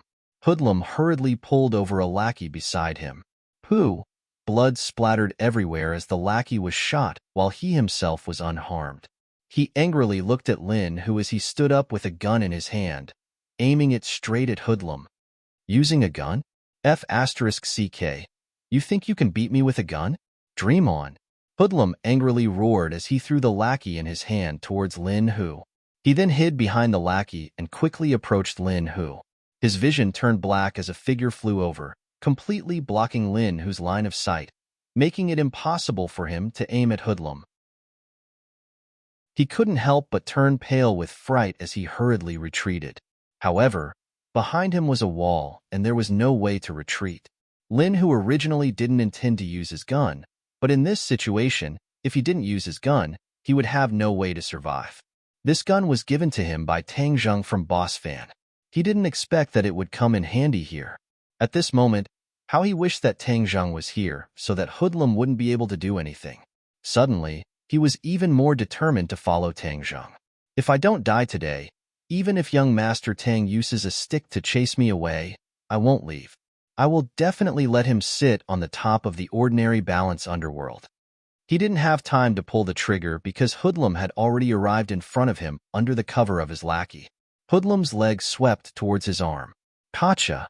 The bone in his arm broke and the gun fell to the ground. Hoodlum's leg swept towards his neck. This attack was powerful and heavy. If he was swept by it, his neck would definitely be broken. He hurriedly raised his only hand to block. Bang! He was sent flying into the crowd. One of Hoodlum's lackeys saw this and chopped at him with a knife. Clang! The other knife blocked the attack. Dao Zai held the knife with both hands and stood in front of him to protect him. Dao Zai was previously Boss Fan's head horse. Now, he was under Lin Hu's command. Last time at the restaurant, Tang Zheng let him go. Now, he loyally followed Lin Hu. Dao Zai was good at using two knives, and his battle strength wasn't bad. In a few moves, he cut down the surrounding enemies. While pulling Lin Hu towards the door, he shouted, "Brother Hu, quickly run. I will block them." Lin Hu's eyes turned red. Dao Zai was so loyal. How could he leave? With difficulty, he raised his knife and said, "I will fight alongside you all. Brother Hu, where there is life there is hope. I, Dao Zai, have just followed you. You can't let me lose my boss. Go find young Master Tang and let him take revenge for us." Lin Hu's heart trembled as he clenched his teeth. Although he didn't want to run, in this situation, if he didn't run then he would die. The other lackeys could live, but he as the boss definitely wouldn't. Moreover, Dao Zai was right. If he died, then Hoodlum's momentum would be even stronger, and it would be even more difficult to deal with Huang Si. Young Master Tang wholeheartedly wanted to deal with Huang Si. If he died like this, wouldn't he be a sinner? "Brother, I will definitely come back to save you all. Lin Hu clenched his teeth as hot tears fell from the corners of his eyes. Men shouldn't be easily moved. Facing these comrades who risked their lives to protect him, he really wanted to cry. But now wasn't the time to cry. Under the cover of Dao Zai, he used all his strength to rush towards the door. Fuck, you want to run? No way. Hoodlum saw through the other's intentions and quickly chased after him. Dongzi had unknowingly rushed over and hugged Hoodlum's legs as he loudly shouted, "Brother Hu, quickly run and take revenge for us." "Let go." Hoodlum angrily roared, "Run, Brother Hu." Dongzi vowed not to let go and instead hugged even tighter. "If you want to die, then I'll fulfill your wish." Hoodlum leapt up, bringing Dongzi along with him before fiercely crashing onto the ground. One of his hands involuntarily loosened and Hoodlum's leg was freed as he quickly kicked towards Dongzi.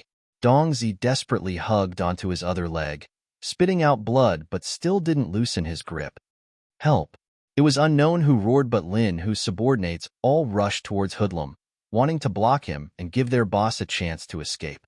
Lin Hu looked at all of this with red eyes. "Brothers, your kindness, Lin Hu will remember it in my heart. I will definitely come back and lead you all to stand at the peak of the ordinary balance. I will let you all live in glory forever and let you all receive the rewards for what you have done today." Lin Hu turned around and ran out of the door with tears in his eyes, disappearing from everyone's line of sight. "Beat him up for me and ruthlessly teach this group of bastards a lesson." Hoodlum flew into a rage as he helplessly watched Lin Hu escape. Although his martial arts were the highest here, he was still powerless in the vast ocean of people's war. Lin Hu staggered, and in order to not attract attention, he specifically chose a remote path. Looking at the scorching sun above his head, his heart was ice cold as if he had fallen into an ice cave. This battle left a deep impression on him as the eyes of his brothers hovered in his mind. He clenched his teeth and bit his lips until they were bleeding. "I will definitely take revenge. Take revenge." Finding young Master Tang was his only thought as well as his only method. He knew that he had underestimated Hoodlum's strength in the past, as this Huang Sea Dog's fangs were too sharp. Even if he relied on himself and the Fire Phoenix, he would still be powerless. Only Tang Zheng was the key to change everything. He also finally understood why Fire Phoenix was so cautious and didn't easily agree to join hands with him. This woman was the one with the clearest vision. One of his arms drooped down as it was incomparably painful, but it couldn't compare to the pain in his heart. He had to find Tang Zheng as soon as possible. School? Yes, Tang Zheng was studying at Pengcheng International School. He didn't dare call for a taxi as he was deeply afraid that Hoodlum would catch up to him. He staggered all the way to Pengcheng International School. His injuries weren't light. Not only did he suffer from the pain of losing his arm, he also suffered from internal injuries. The taste of Hoodlum's bouncing kick wasn't that good.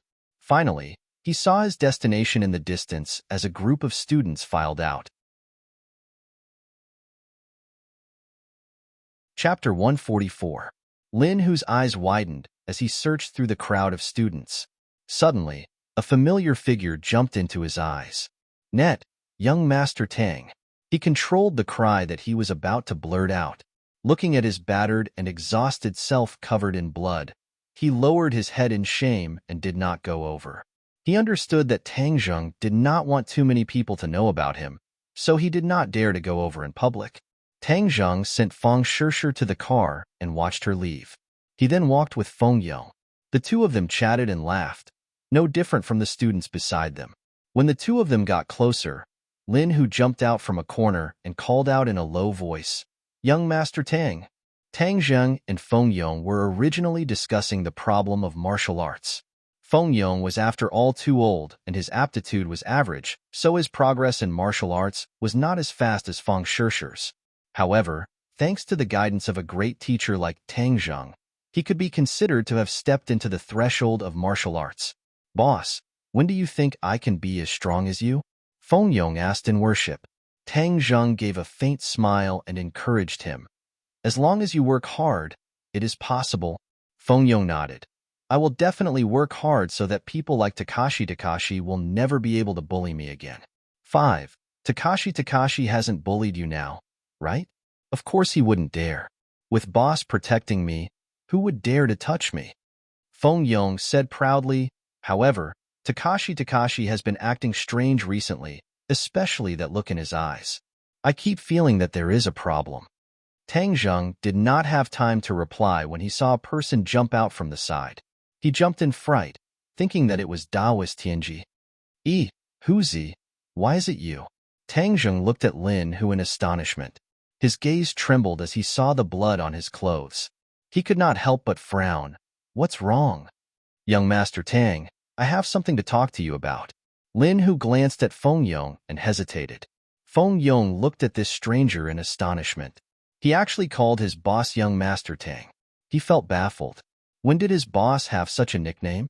Why didn't his little brother know about it? However, what shocked him even more was Lin Hu's aura. This person was battered and exhausted, and there was even blood on his clothes. However, his aura was very frightening and full of killing intent, causing him to involuntarily tremble. Tang Jing knew that something big must have happened. He patted Feng Yong's shoulder and said, "Fatty, you go home first?" "Boss, is there something wrong? I'm your little brother, so if there's a problem, I'll have to help." Feng Yong patted his chest and volunteered. Tang Zheng shook his head. Feng Yong couldn't help.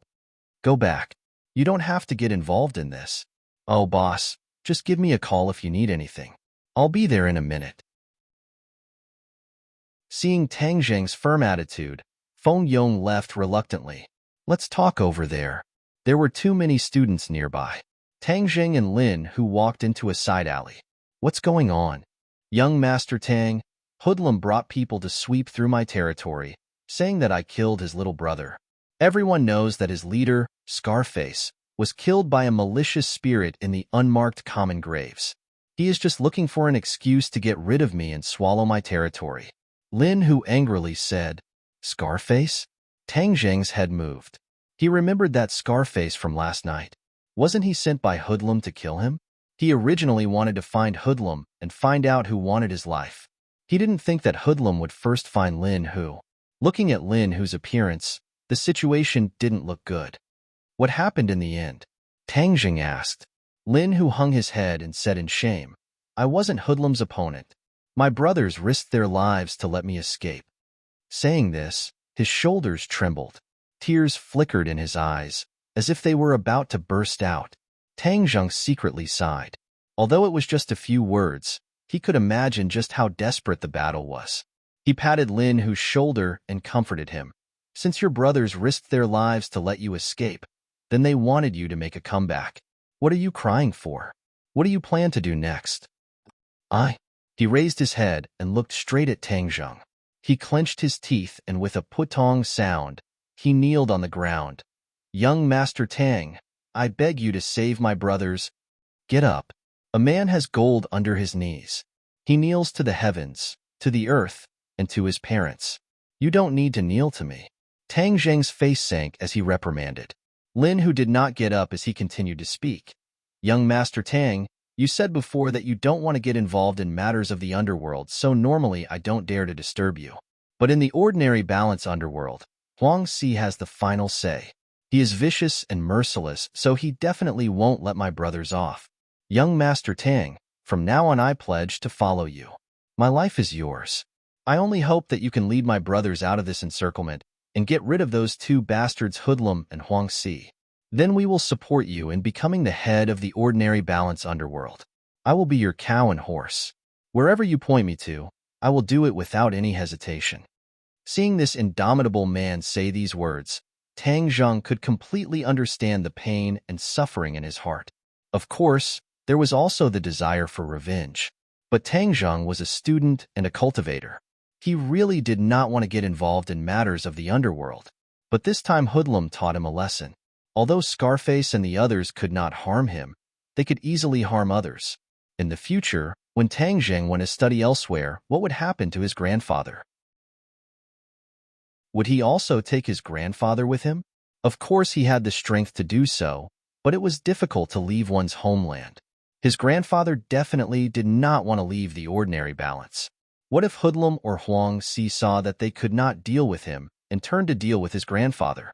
He did not dare to think of the consequences. He had experienced too many dangers and did not dare to take this risk. Even if his grandfather was in the slightest bit of danger, he would definitely strangle this danger in the cradle. His eyes gradually became sharp as it seemed that Lin Hu's suggestion was not impossible. In the past, he had been too ambitious and had neglected this problem. Although matters of the underworld made his grandfather worried, as long as he had absolute strength and grasped the power of the underworld in his hands, not only would this power not harm others, it would also ensure the safety of more people. Perhaps this was the result that his grandfather wanted to see. Moreover, this time Hoodlum had used the matter with Scarface as an excuse. This matter was related to Tang Zheng, so he really should lend a helping hand. Seeing Lin Hu kneel on the ground, his eyes fervently looking at him, he nodded his head and said, "Since we and Hoodlum and Huang Si are like fire and water, then of course we should pull them down. Stand up, I promise you." Lin Hu was overjoyed as he resolutely said, "Young Master Tang, this life of mine is in your hands. I, Lin Hu, vow to follow young Master Tang until my death. If I have second thoughts, may the heavens and earth destroy me." Tang Zheng grabbed both of his hands and helped him up. His heart gradually warmed as Tang Zheng knew that he was a person who would eventually make a name for himself. Perhaps Lin Hu would be one of his subordinates. At this moment, his heart underwent a complete change. If it was before, even though he knew that he was a cultivator and would eventually be extraordinary, he did not carefully think about what would happen. However, Lin Hu had enlightened him. Huang Si, this kind of person, would vainly try to control a part of the world. With his own great potential, if he did not think of creating his own power, then it would be a complete waste of his own good fortune. Perhaps he would not be able to reach the heights of others in a short period of time, but he could take it one step at a time. In the future, there would be a day when he would stand at the top of the world and possess his own glory. Lin Hu never would have thought that he would be the one to help Tang Zheng transform. This was perhaps the greatest benefit that he had brought to Tang Zheng. "Young Master Tang, then what should we do now?" Tang Zheng asked back. "You are more familiar with the situation than I am. What do you think we should do?" Lin Hu was startled. He knew that young Master Tang was testing him, so he pondered for a moment and said, "Hoodlum's strength is not ordinary. Originally, it would be impossible for me to deal with him. This time, I have lost many of my brothers, so dealing with him would be even more difficult. Therefore, I suggest that we work together with Fire Phoenix to deal with him." Seeing that Tang Zheng did not object, he continued to say, "Fire Phoenix has long hated Huang Si to the bone. However, she did not have the strength to resist, so she had to compromise. This time, if she knew that young Master Tang wanted to join, then she would definitely have agreed. Even though I did not say it clearly before, she is very intelligent. She had long guessed that young Master Tang was not simple, so she purposely tried to rope you in." Tang Zheng nodded his head. Lin Hu was much calmer than he had imagined. He did not say that he would immediately kill his way back. If he did, then he would only be a martial artist. This was how a brave and wise general should act. Even though Tang Zheng did not understand much about the underworld, he still understood that when the weak faced the strong, they had to unite all the forces they could to resist. Moreover, Fire Phoenix had left a deep impression on him. This woman was very careful in every aspect. She tried to win over all the people who were worth winning over. Wasn't her intentions clear as day? She was very clear that there would come a day when her current glory would no longer exist, and she would even be killed. This was why she had asked for a promise from Tang Zheng. This was a promise to save her life. It seems like she has been eyeing Huang Si covetously for a long time. When the time is right, she will definitely give him a fatal blow. "Let's go. We will go meet Fire Phoenix." Tang Zheng was very confident as he loudly said, "But first go change out of your clothes, they are too eye-catching." "Yes." Lin Hu excitedly nodded his head. "That's right, your arm is broken. First go see a doctor." Tang Zheng said, "No problem, I can endure it." "Endure my ass. You will follow me in the future, so how can I let you become a cripple? Let's go. Don't be so long-winded." Tang Zheng loudly reprimanded. Lin Hu did not feel uncomfortable. Instead, his heart was filled with warmth. The gloominess from his previous defeat was completely swept away. Lin, who bought a new set of clothes and went to the clinic to treat his injuries. Afterwards, the two of them went straight to Fire Phoenix's construction company. This was the second time Tang Zheng came here, and he had a different feeling. The last time he did not want to have too much contact with Fire Phoenix, but this time he had no choice but to form an alliance with her. The changes in the world were truly unexpected. In the hall, the atmosphere was heavy. Tang Zheng could clearly feel that there were many pairs of eyes staring at the two of them. Chapter 145. The sound of high heels hitting the ground gradually came closer as Fire Phoenix leisurely walked over and said with a smile that was not a smile, "Brother Hu, Brother Fei put a bounty on your head, yet you still dare to come to my place. Are you not afraid that I will capture you and bring you to him to claim credit?" Lin, whose eyebrows jumped as he self-deprecatingly said, "I never thought that there would be a day when I would have a bounty on my head." Amazed face, amazed face, Not only did he put a bounty on your head, he also spread the news that if you do not go to him and ask for forgiveness, then Dongzi and Daozi will not be able to live. What? Lin, whose face sank. He captured my people to threaten me? Fire Phoenix lightly smiled.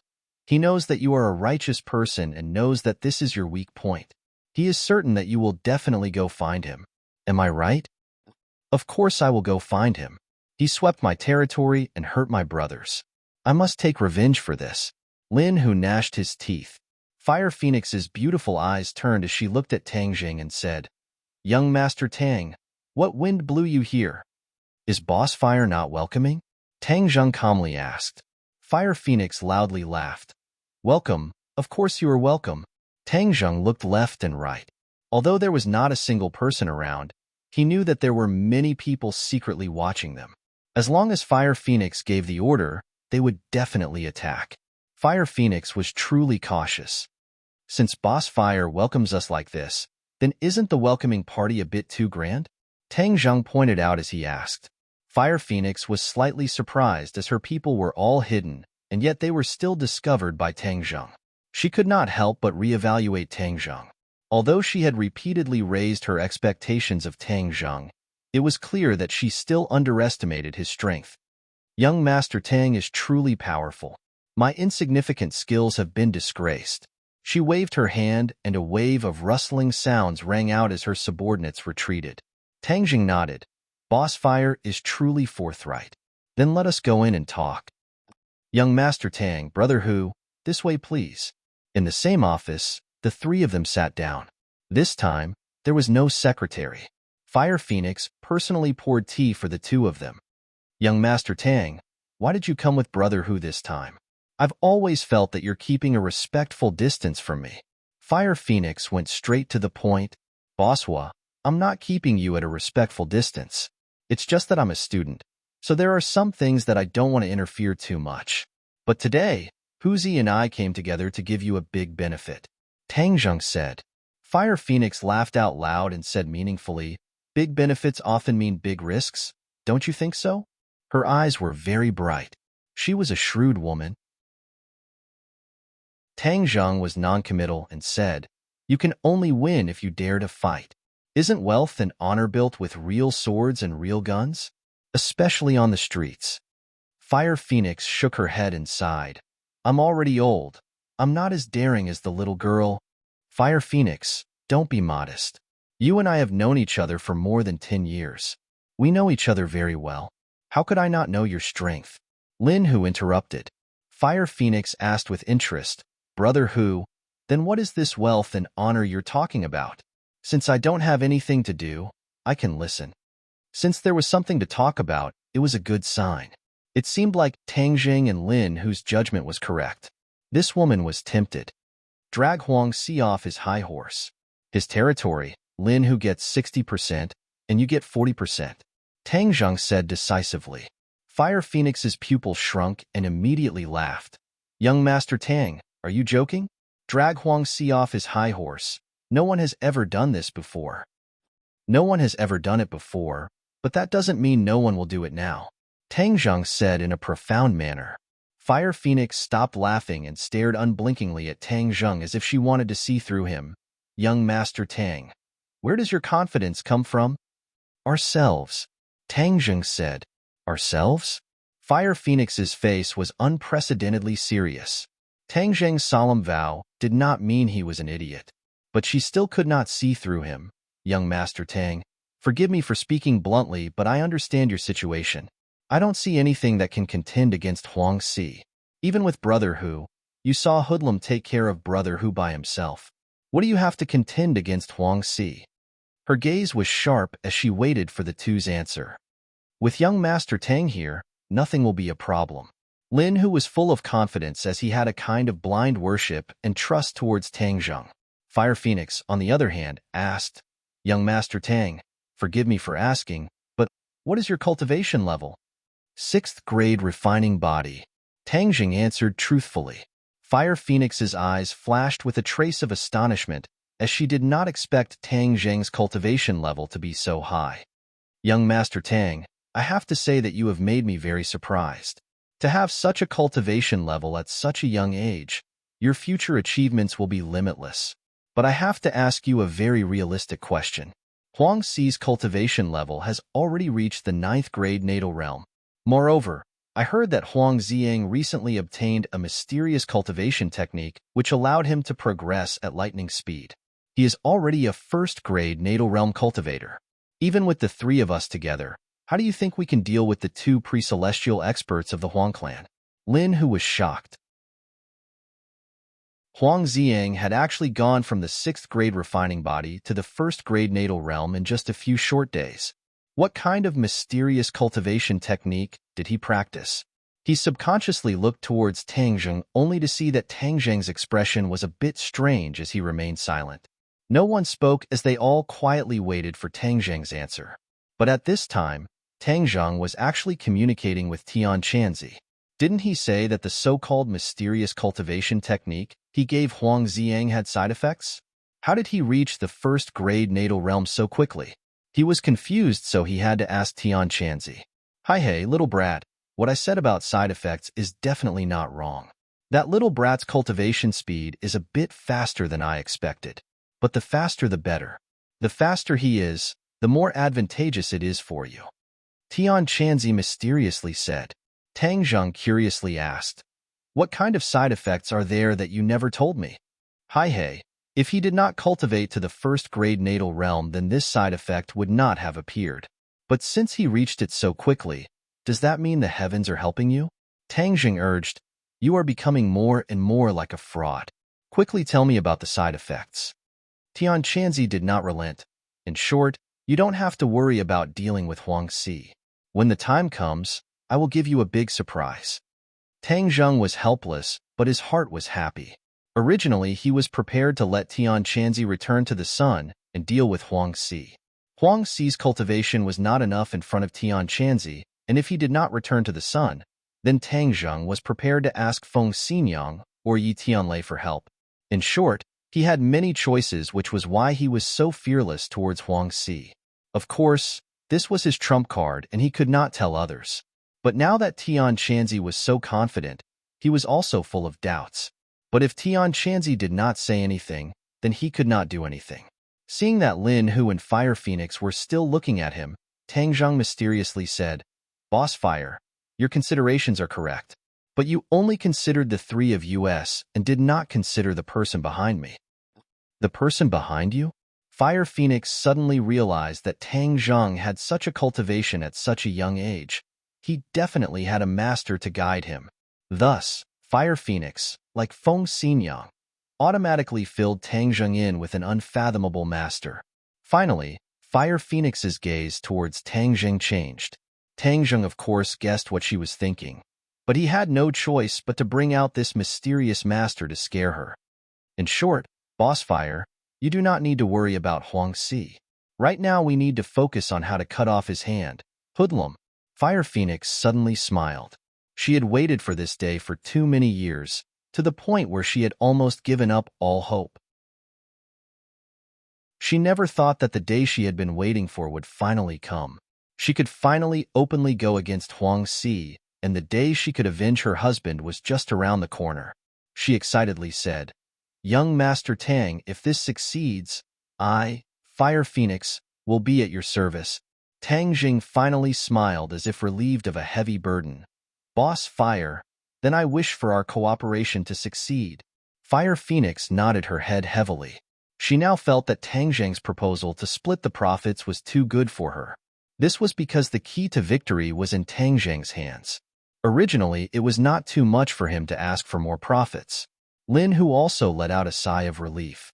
His joy was evident in his words as young Master Tang had a way to actually convince her.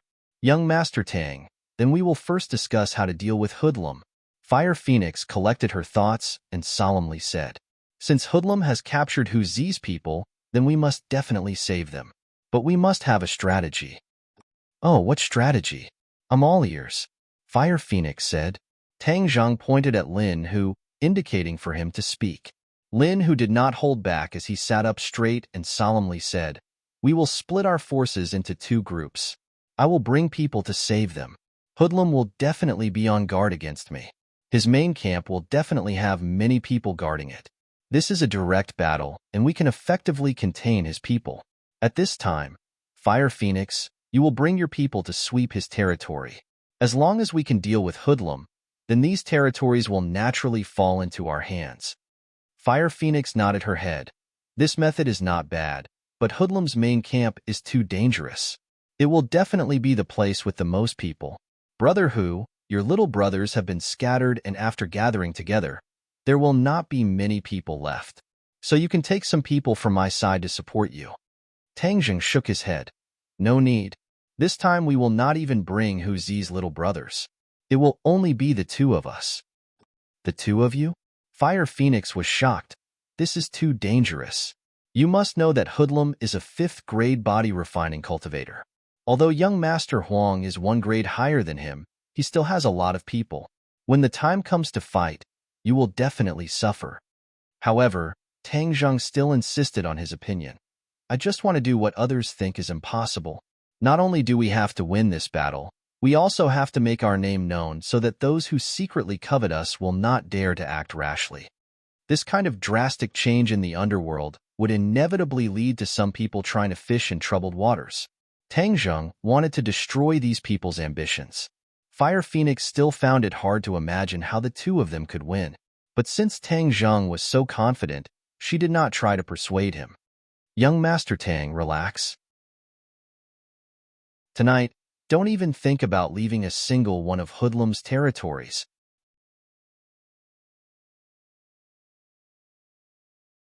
Chapter 146. It was early evening.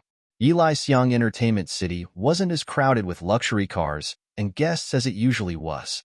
The free novel portal was deserted tonight because the entertainment city was closed. This was the first time something like this had happened in Changheng City. It must be known that Yilai Xiang Entertainment City was Brother Fei's home turf, and even the police did not dare to investigate. Even when there were various crackdowns, it still stood tall, and was without a doubt the leader of Changheng City's nightclubs.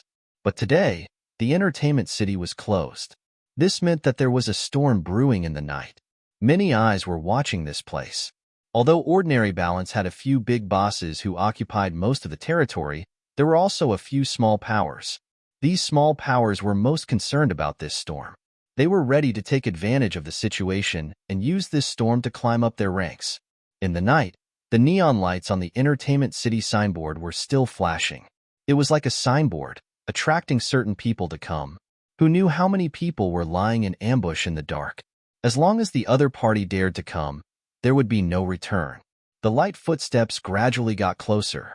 The spies in the dark tensed up their nerves and looked in the direction of the footsteps. That's strange. There were only 2 people.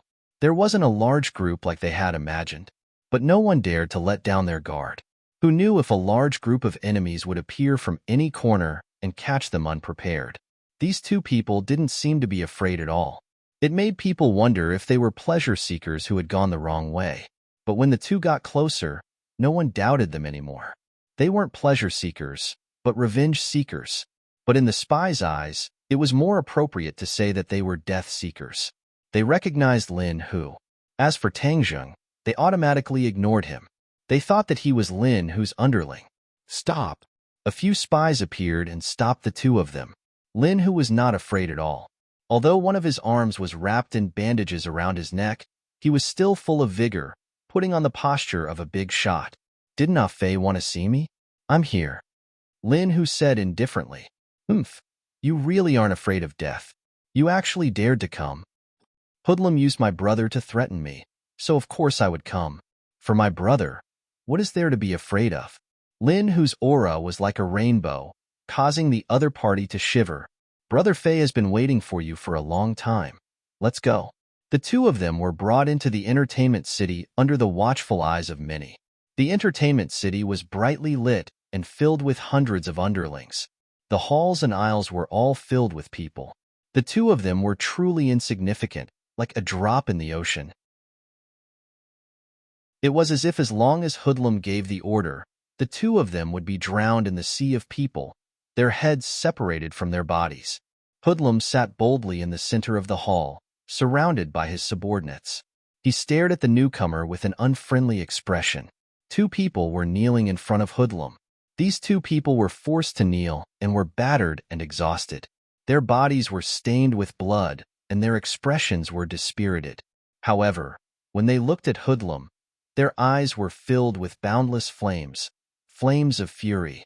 When Lin Hu saw the two of them, he couldn't help but call out, Dong Zi, Dao Zi. The two of them trembled and tried to turn around with difficulty, but they were firmly held down and couldn't move. In addition to being moved, the two of them were more anxious and frightened. They shouted, Brother Hu, quickly leave. You shouldn't have come. You shouldn't have risked your life for us. Hi, you're loyal. This is truly a good show. It's almost time for the 8:00 TV show. Hoodlum clapped his hands as he jokingly said, Hoodlum, if you have the guts, then kill us. Using us to threaten Brother Tiger. What kind of hero are you? Dong Zi angrily roared. Hoodlum looked at Dong Zi with disdain and said, Do you know why you failed? Why don't you use your brains? What kind of society is this? What hero? Chi, that's just a show on TV, okay? Right now we are competing with strength. What use is a hero? A hero can only die and become someone else's stepping stone. Pay, Hoodlum. If you're filthy, then don't taint others. Dao Zi disdainfully said, You're about to die, so I'll let you enjoy your mouth for a while. Hoodlum wasn't angry, but instead looked at Lin Hu with interest. He also automatically ignored Tang Zheng, as in his eyes these two were no different from dead people. How come only the two of you came today? Could it be that the other little brothers are scared and don't dare to come? Hoodlum mockingly asked. To deal with you, two people are enough. Lin Hu coldly said, Oh, shameless boasting. Lin Hu, your ability isn't great, but your tone isn't small. But this battle can't be won by just relying on your mouth. You have to rely on your fists. Rely on this. Hoodlum touched his chest and a gun appeared in his hand. It was Lin Hu's gun from before. Lin Hu's pupil shrunk as he was a bit alarmed. But seeing Tang Zheng's expression not change, he slightly relaxed his anxious heart. Say it. How do you want to die and see if I'm satisfied? Hoodlum pointed the gun at Lin Hu and asked, Hoodlum, let my brothers go first and then we can talk.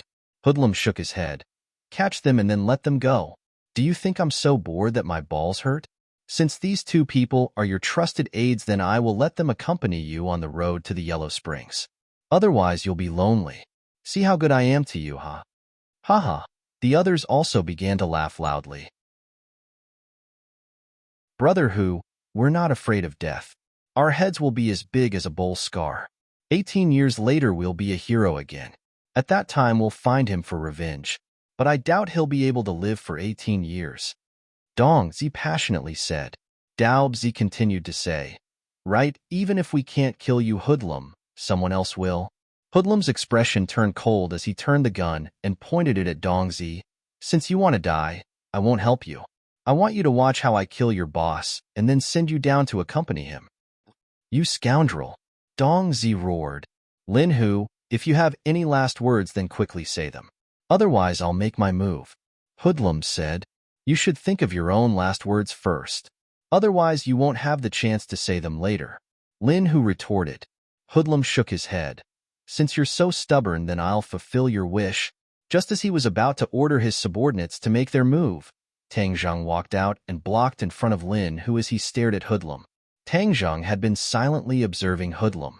There was only one word: arrogant and despotic. But in the ordinary balance world, he indeed had the qualifications to be arrogant and despotic. He was a fifth-grade refining body. Tang Zheng used to fear him, but now he didn't even place him in his eyes. Hoodlum didn't seem to care about Tang Zheng, who suddenly stood out and said, "Lin Hu, are you going to hide behind your little brother again?" Tang Zheng's voice rang out. "Hoodlum, who ordered you to send people to kill Tang Zheng?" "Tang Zheng?" Hoodlum was shocked and couldn't help but sit up straight. This matter was very secretive, and only a few people knew about it. But those people were either dead or crazy, so how did this little brat know? Hoodlum's eyes gradually narrowed as he stared at Tang Zheng, as if he wanted to see through him, but in the end it was futile. "Who are you?" Hoodlum asked with killing intent. "Tang Zheng, it's you." Hoodlum was really shocked. Wasn't Tang Zheng a high school student?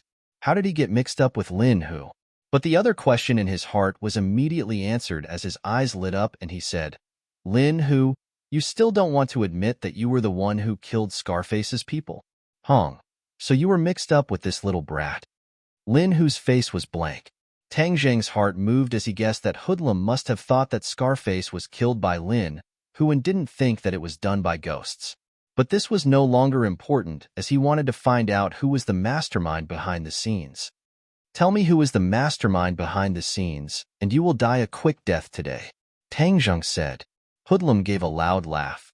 "Little brat, have you been scared silly? You actually dare to say such big words. Fine, in any case I still wanted to find you. Since you voluntarily delivered yourself to me, then I don't need to go through the trouble. Today I will deal with all of you, and none of you will be able to leave this place." Tang Zheng shook his head as Hoodlum's mouth was very stubborn. It seems that he would have to pry it open later. There was no longer any possibility for the two sides to talk as the atmosphere became oppressive, as if a great battle was about to break out. Hoodlum's eyes turned cold as he loudly shouted, "Attack!" Shua!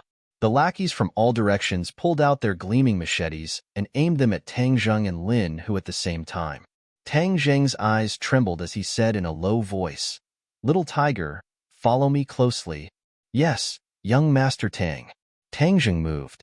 Before the others could move, he had already taken a large step forward and charged at Hoodlum like a fierce tiger. The two were separated by 5 meters, but in the next second he was only 1 meter away from Hoodlum. To capture bandits, one must first capture the ringleader. Tang Zheng wanted to take advantage of Hoodlum's underestimation of his opponent to instantly control him so that he would not be defeated in this battle.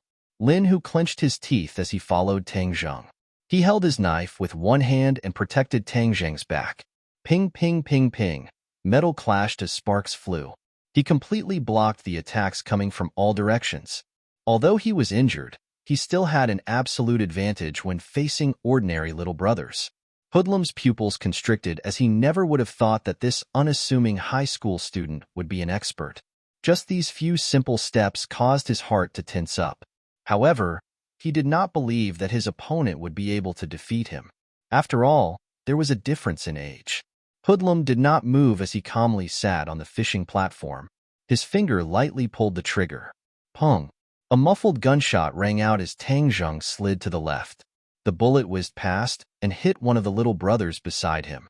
His speed was not faster than the bullet, but his reaction was faster than Hoodlum's. In the instant that Hoodlum was about to pull the trigger, he dodged. After experiencing Huang Xiang's shooting incident, he was no longer so afraid of guns. As long as he was within close range, guns would not be able to threaten him. With a slip of his feet, Tang Zheng had already arrived in front of Hoodlum, giving him no time to fire a second shot. He casually grabbed a nearby lackey's machete and swung it towards Hoodlum's arm. Hoodlum pulled his arm back. Shwa! The machete fell and chopped at the gun barrel, splitting it into two. Hoodlum's heart turned cold. When an expert made a move, he could see the depth of the attack with a single glance. He clearly understood how terrifying the power behind that attack was. A gun was not made of wood but steel. The machete was clearly not a top-notch machete, yet it was able to slice through the gun barrel with a smooth cut. Hoodlum believed that he could do the same, but he would not be able to do it as easily as Tang Zheng. He finally felt a fatal threat.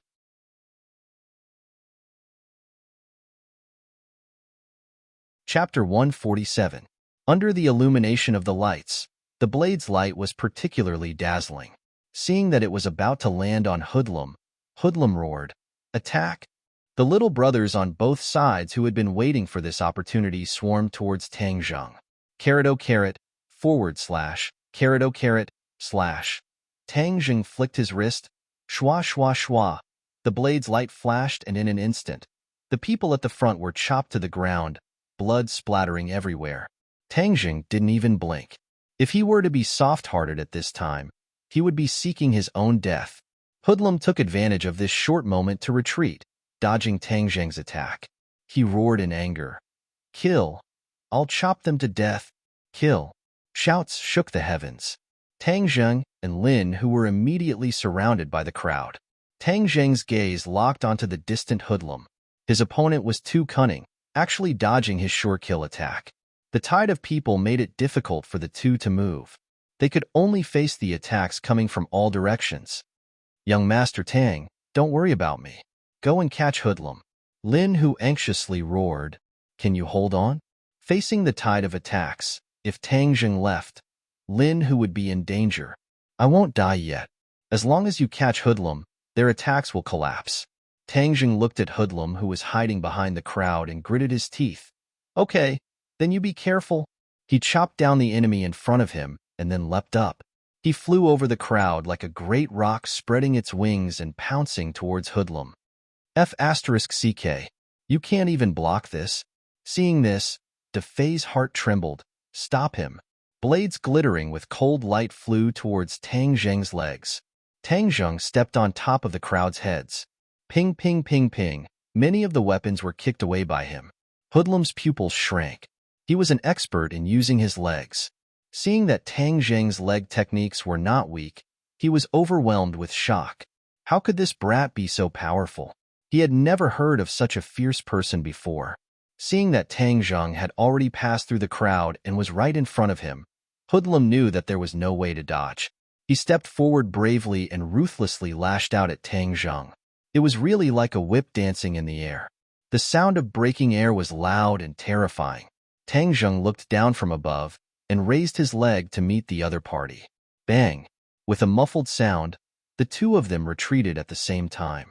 Hoodlum retreated to the wall before stopping, while Tang Zheng only retreated a little before his foot landed on the head of one of them. Tang Zheng then took advantage of the momentum and charged forward again, throwing out the machete in his hand. Whoosh! The machete shot towards Hoodlum like a dart. Hoodlum was overwhelmed with shock and hurriedly pulled over a subordinate beside him. Puff! The machete actually pierced through his body and into his subordinate's body. The subordinate spat out a mouthful of blood and looked at the trembling machete in his chest in disbelief. "Brother Fei, you?" The subordinate turned his head with difficulty, but Hoodlum didn't even look at him. He tossed the subordinate aside and attacked Tang Zheng, who had already landed on the ground. A move capable of sweeping away 1,000 armies. Pong! Tang Zheng took this attack head-on. Hoodlum couldn't help but be delighted.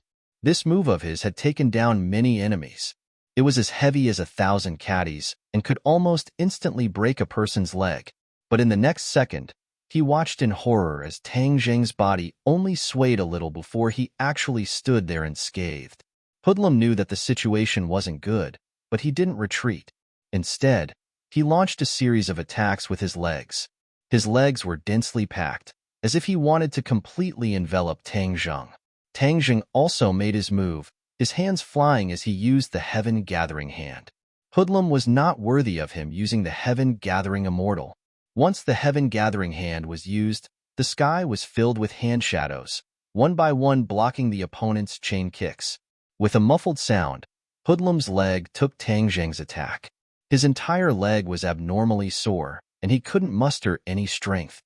Fuck, this brat's strength is too great. Hoodlum cursed inwardly. Before he could react, Tang Zheng attacked again. This time, his attacks were even more ferocious and had an unstoppable momentum. Hoodlum retreated, retreating again and again until he couldn't retreat anymore. Tang Zhang continued to advance until he forced Hoodlum into a corner. Suddenly, a blood-curdling scream rang out. Tang Zhang couldn't help but turn his head to look. He saw that Lin, who had already been completely surrounded and was covered in blood. Hoodlum suddenly had an idea. He took the opportunity to quickly flee to the side. He already understood that he wasn't Tang Zhang's opponent, and his heart was incomparably shocked. Tang Zhang had been watching Hoodlum from the corner of his eyes. Seeing that Hoodlum wanted to escape, he couldn't care less about Lin Hu. He had to capture Hoodlum. "Stop!" Tang Zhang roared and arrived like a flash of lightning. Hoodlum heard the sound of the wind behind him, but he still didn't dare to stop.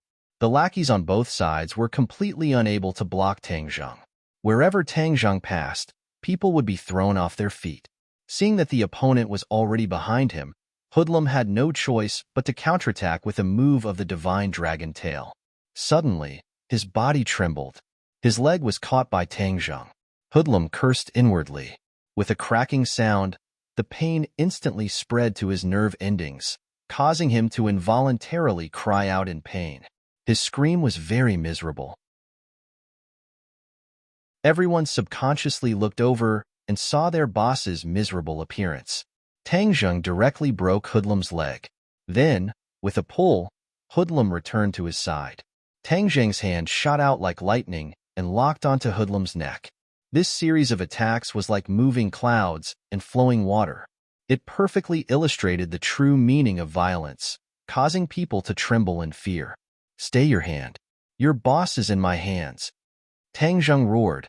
His voice was deafening. Everyone looked on in shock. Among hundreds of people, he was actually able to catch Hoodlum. This move of his had reached perfection. It was truly an eye-opener and caused people's hearts to tremble. Bravery that couldn't be stopped by 10,000 men. This was truly not a legend. Hoodlum felt the pain, and only after a while did he regain his senses. His face was already dripping with cold sweat. Ever since he started cultivating, he had never been in such a sorry state. Now, even if he wanted to escape, it would be useless. This was because one of his legs was already broken. Even if it was reconnected, his martial arts would be greatly reduced. He was filled with regret and hatred. How did he provoke such a calamity?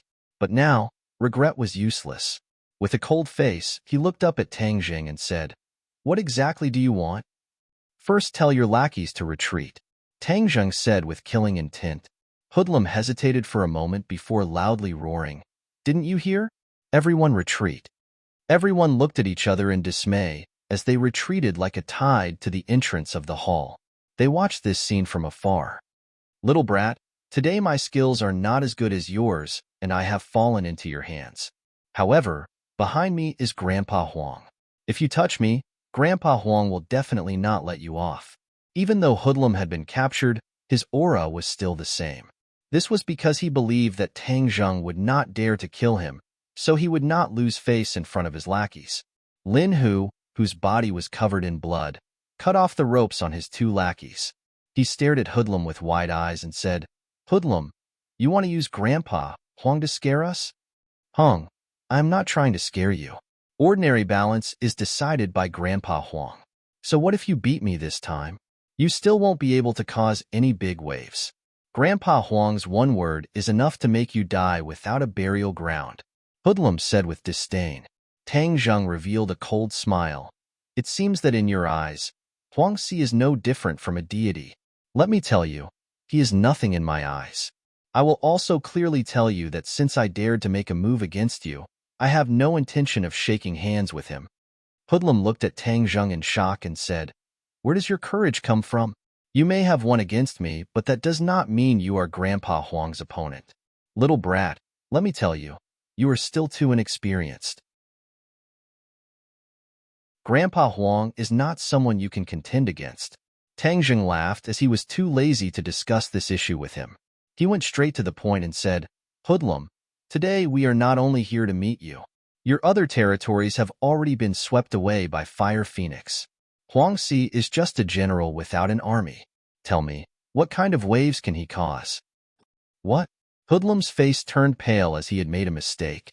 He did not even consider that Fire Phoenix would jump out and sweep away his territory. This slut. I have not dealt with her for so many years, and she actually bites back at me. Lin Hu said, Hoodlum, you and I both know who killed Fire Phoenix's husband. If she doesn't go against you, who would she go against?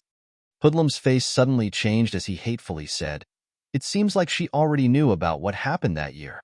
I have always said that I wanted to get rid of this slut, but Grandpa Huang said that a woman was not a cause for concern. I never would have thought that today would come. Tang Zheng and Lin Hu looked at each other. It seems like their guess was not wrong. Fire Phoenix's husband really was killed by Huang Si. Sooner or later you will have to pay for what you did. What else do you have to say? I have nothing to say. Just wait for Grandpa Huang's anger. With a single order from him, you will become the enemy of ordinary balance. You will all die without a burial ground. Hoodlum said as he gnashed his teeth. Tang Jing asked without batting an eyelid. Then is this your dying declaration? What? You really dare to kill me? Hoodlum was overwhelmed with shock. Lin Hu laughed. Haha, did you think we were joking? Young Master Tang's words carry enormous weight. If he says you will die, then you will not live past tonight. If I die, then you will all be buried with me. Hoodlum's eyes flashed with panic. He had always been so unyielding because he believed that the other side did not dare to kill him. As long as they killed him, then they could only fight to the death with Huang Si. He did not think that the other side would be so determined. This was not something he could understand. Tang Zheng coldly laughed. Then you just wait and see who will be buried with you. Lin Hu, let's go. Under the watchful eyes of everyone, of course they would not kill him. Moreover, Hoodlum had so many little brothers. If Hoodlum died, then who knew if these people would go crazy and attack him? Thus, they needed this hostage. Tang Zheng escorted Hoodlum with Lin Hu and the other two following behind him as they walked towards the door. The crowd was stirred up as they were eager to give it a try. Your boss is in my hands. If he dares to make a move, I will kill him, Tang Zheng said with killing intent. Everyone was afraid of attacking the rat for fear of breaking the vases. They all looked towards Hoodlum, hoping that he would give them an order. However, they saw Hoodlum's panicked expression. He opened his mouth wanting to shout, but nothing came out. Tang Zheng had already used his qi to seal his throat, so how could he shout? Thus, under the watchful eyes of the crowd, the few of them walked out of the hall. The hundreds of people did not dare to act blindly without thinking. Lin Hu and the other two held their heads high and stuck out their chests. Ordinary balance had never had this kind of battle before. This battle would undoubtedly spread throughout the ordinary balance and become a hot-blooded story for the future generations. After all, winning with fewer people was something that the children of Jianghu loved the most. The few of them had just walked out of the entertainment city when they saw a large group of people rushing towards them.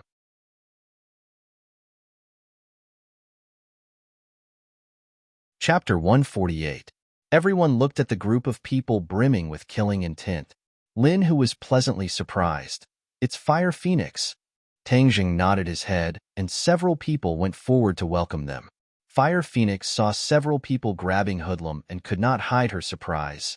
Young Master Tang, Brother Hu, all the other places have been swept by my people. I was worried that there would be problems here, so I rushed over. I didn't think that you would act so quickly. She was still worried that the two of them were not strong enough, so she rushed over to help, but it seems that her worries were unnecessary. Looking at the battered and exhausted Hoodlum, Fire Phoenix let out a sigh of relief and asked, Young Master Tang, what do we do now? Tang Zheng turned his head to look at the entertainment city and lightly said, Sweep this place as well. Good brothers, let's move and sweep this place. Kill. Fire Phoenix angrily roared as the people behind her charged towards the entertainment city like a tide. Not only were these people men, but there was also an army of women. They were even more ferocious than the men and were especially eye-catching. Tang Zheng could not help but take a few more glances. Hoodlum's subordinates were already in a state of panic, seeing so many people charging at them. Even though they had the advantage in numbers, they could only cover their heads and flee like rats. This was what it meant when the backbone of a team fell. The team would not be able to withstand a single blow. Hoodlum, look at your people. They are like stray dogs. What can Huang Si use to fight me? Tang Zheng jokingly said. Hoodlum's eyes were spitting fire, but he was powerless. Let's go. We need to properly entertain him. Tang Zheng carried Hoodlum into the car. He still had not figured out who sent Hoodlum to kill him, so of course he would not kill Hoodlum so quickly. Young Master Tang, I'll go with you. Fire Phoenix caught up. Tang Zheng nodded his head, and several people got into the car. They arrived at a remote old house, and Tang Zheng threw Hoodlum heavily onto the ground.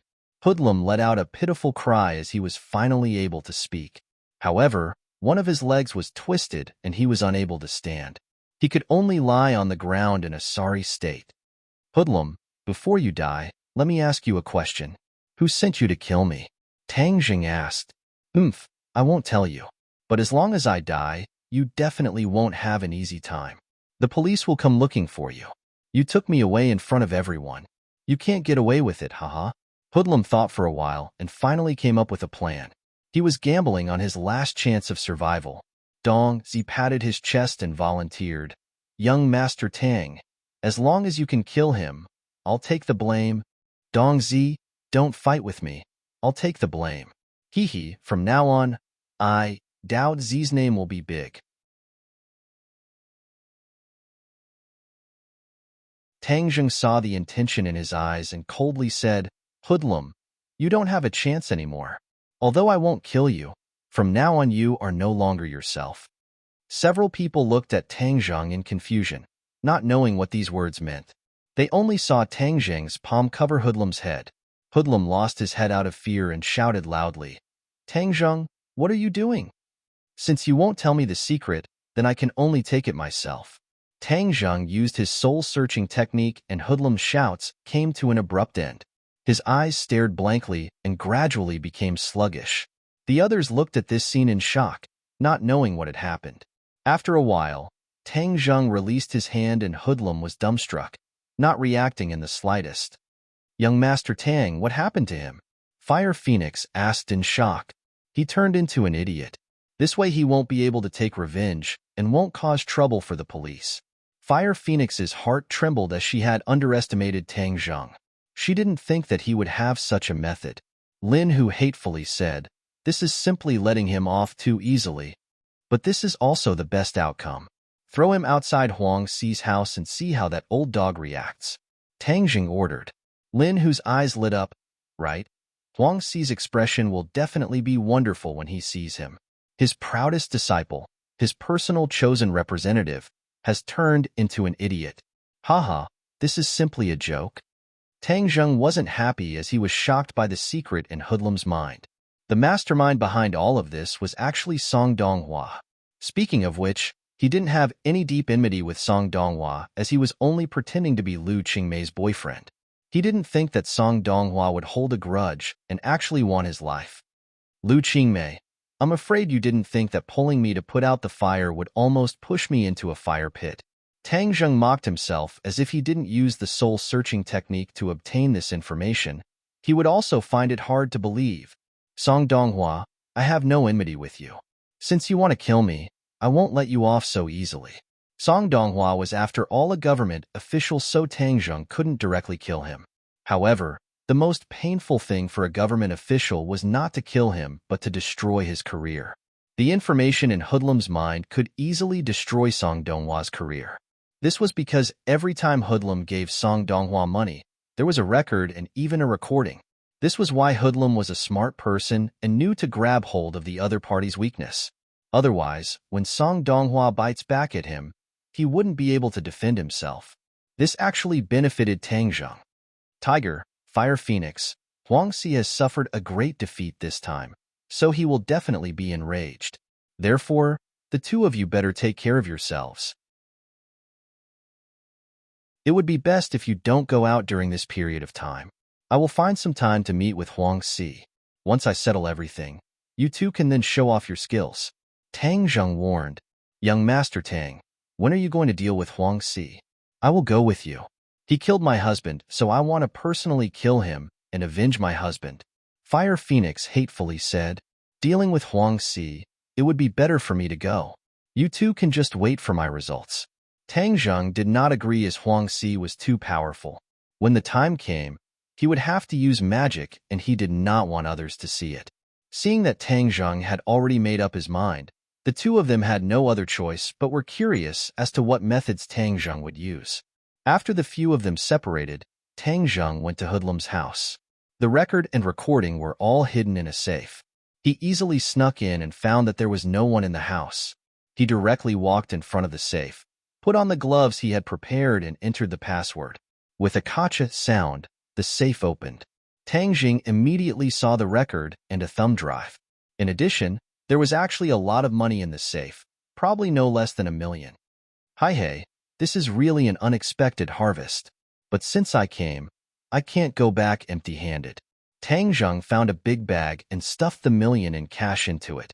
He then took it home and had a good night's sleep, completely ignoring the chaos in the ordinary balance underworld. Early the next morning, he carried his bag and arrived at school. Coincidentally, he saw Lu Qingmei coming out of the car, so he went to greet her. "Teacher Lu, good morning." Lu Qingmei raised her head and suspiciously looked at Tang Zheng. Did the sun rise from the west? This little brat had always been avoiding her, but this time he actually took the initiative to greet her. Lu Qingmei slightly nodded and said, "What's the matter?" Tang Zheng took out a bag from his bag and handed it over to her and said, "Teacher Lu, I have a few things for you." "What is it?" Lu Qingmei was very curious. "Good stuff." Tang Zheng mysteriously smiled. "Didn't you want to kick away that annoying fly, Song Donghua? The things in here can do that." As long as Song Donghua's career ended, he would be too embarrassed to continue bothering Lu Qingmei. This blow was definitely more painful than death. Seeing Tang Zheng acting so mysteriously and making such a solemn vow, Lu Qingmei's curiosity was piqued. During this period of time, she had been annoyed to death by this stubborn dog skin plaster. Last time's ball did not seem to have dispelled his enthusiasm. She really did not know how this person's skin was so thick. "Where did you get these things?" Lu Qingmei asked. Tang Zheng shrugged his shoulders. "I picked them up on the side of the road. I thought they would be useful to you, so I gave them to you." After speaking, he waved his hands and confidently walked towards the classroom. Lu Qingmei stared at him and muttered to herself, "Hung, you're so young yet you dare to act cool in front of me. I want to see what you gave me. If you dare to play tricks on me, I won't forgive you."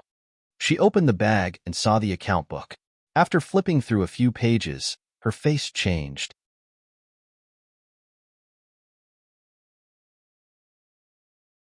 Chapter 149. As the daughter of the governor, Lu Qingmei had been exposed to too many official matters from a young age.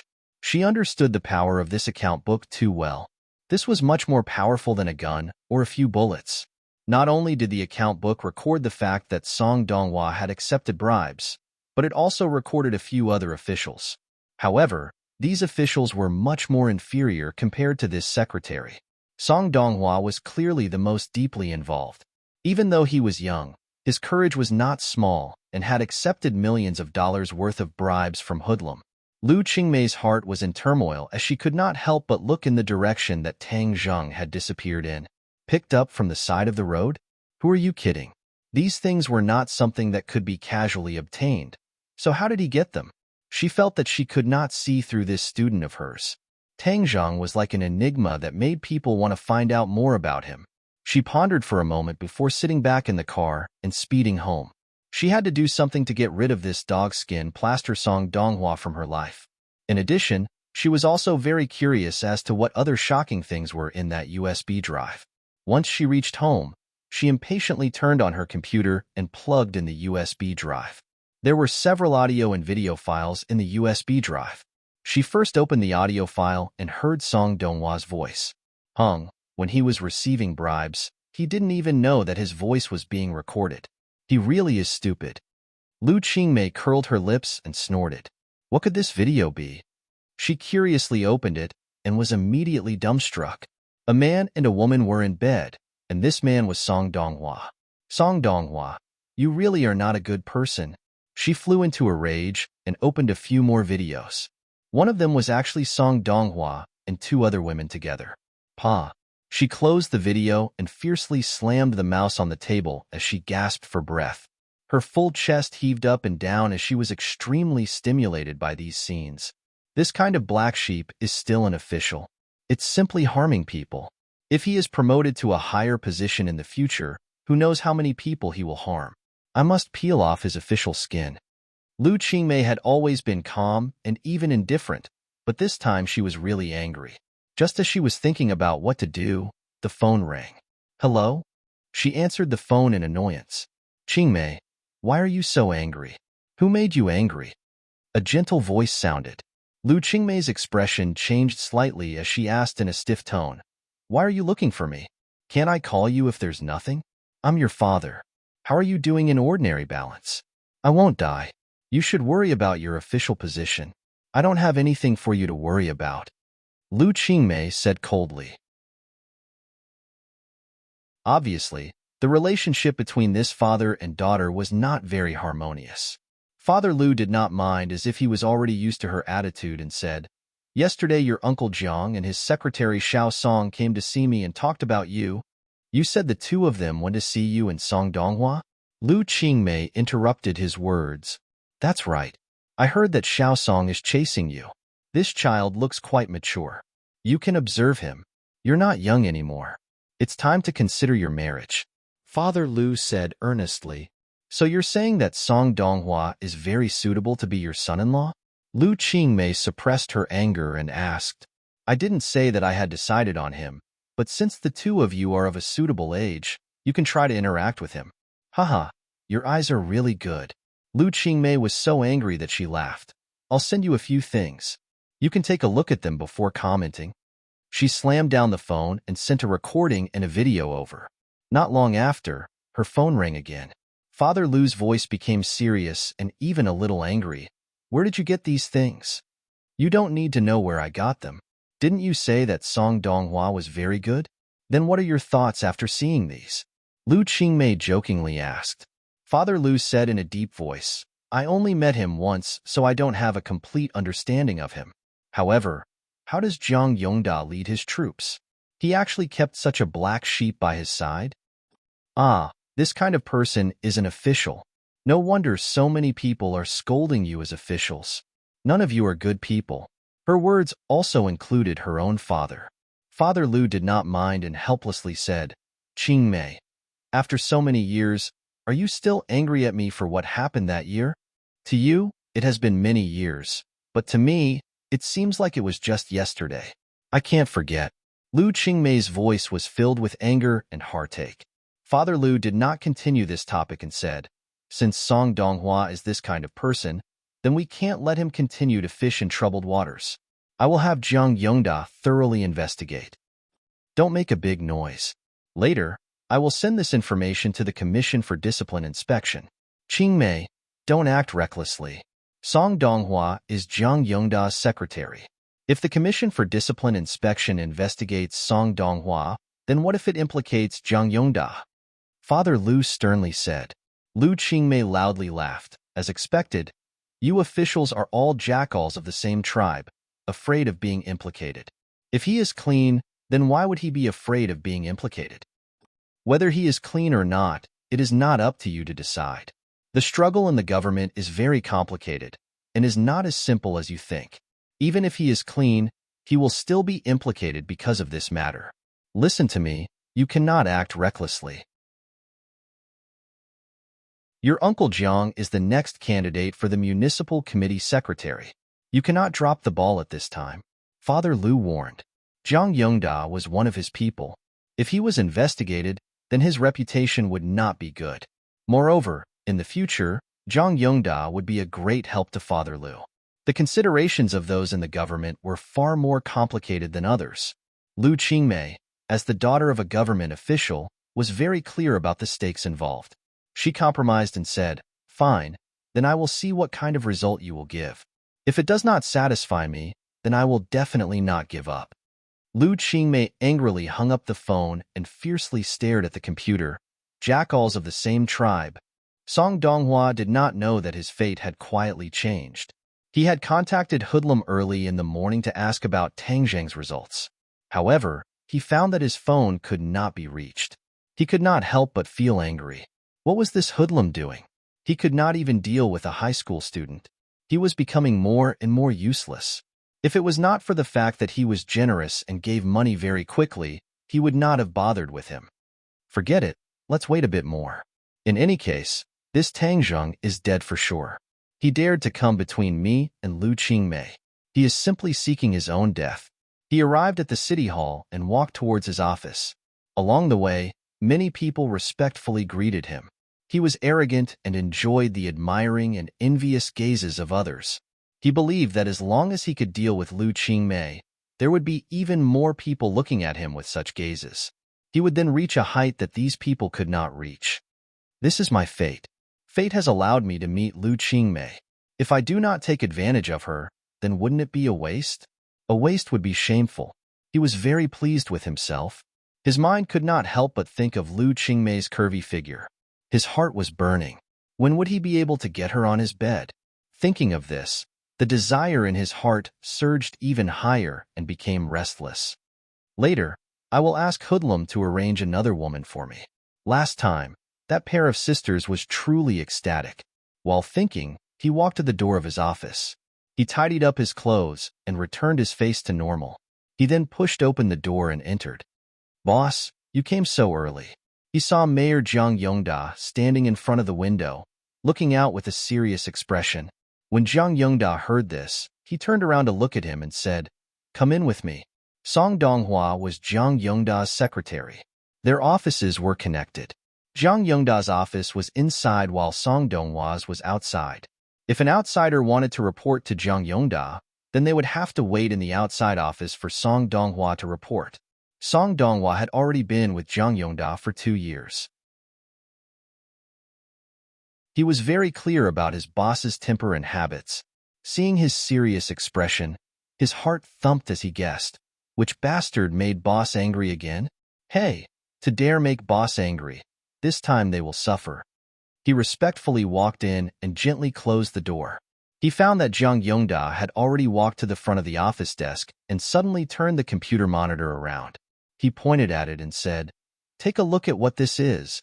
Then he walked to the side as if he did not want to see what was on the computer. Song Donghua curiously walked over and looked at the computer. Just as he looked at it, his face changed and became uglier than a dead person. His body uncontrollably began to tremble. On the screen was a man and 2 women having sex. Wasn't the male lead him? Weren't the female leads the 2 sisters that he was still in love with? Boom. His brain felt as if an atomic bomb had been detonated. He felt dizzy and his legs went soft. With a putong sound, he knelt on the ground. Zhang Yongda coldly looked at him. This video was sent by his old leader. When he saw it, it was as if he had been fiercely slapped in the face. That feeling was unforgettable. He originally wanted to play matchmaker between Song Donghua and Lu Qingmei. After all, if his secretary was able to climb up this branch, then his future political capital would be stronger. But he never thought that things would turn out like this. He really wanted to slap himself twice. His old leader's voice was very serious, causing his heart to feel uneasy. If his old leader had a problem with him, then his dreams of becoming the secretary of the municipal party committee could no longer be fulfilled. He really wanted to kill Song Donghua. All of this was because of him. Song Donghua felt that his doomsday had arrived. Only after a long time did he come back to his senses. Seeing his boss's ashen face, he hurriedly said, "Boss, this was all set up by others. The reason they attacked me like this was because they wanted to harm you." Song Donghua knew how to divert the attention of others. This was a very clever move. By tying Zhang Yongda to his chariot, this matter could be turned into a small matter and a small matter into nothing. Unfortunately, he had miscalculated. Not only did Zhang Yongda not have a common enemy, he instead angrily roared, "Do you know who gave this to me? Governor Liu." "What? Governor Liu?" Song Donghua's face was ashen. A few days ago, he thought that he had left a good impression in front of Governor Liu. But today, he saw this. Didn't all of his efforts go to waste? How could he still have a chance to climb up the branch? As if he had lost his parents, he lost his soul and muttered to himself, "How could Governor Liu have this thing? Lu Qingmei gave it to him." Zhang Yongda bitterly said, How could he face the father and daughter of the Liu family in the future?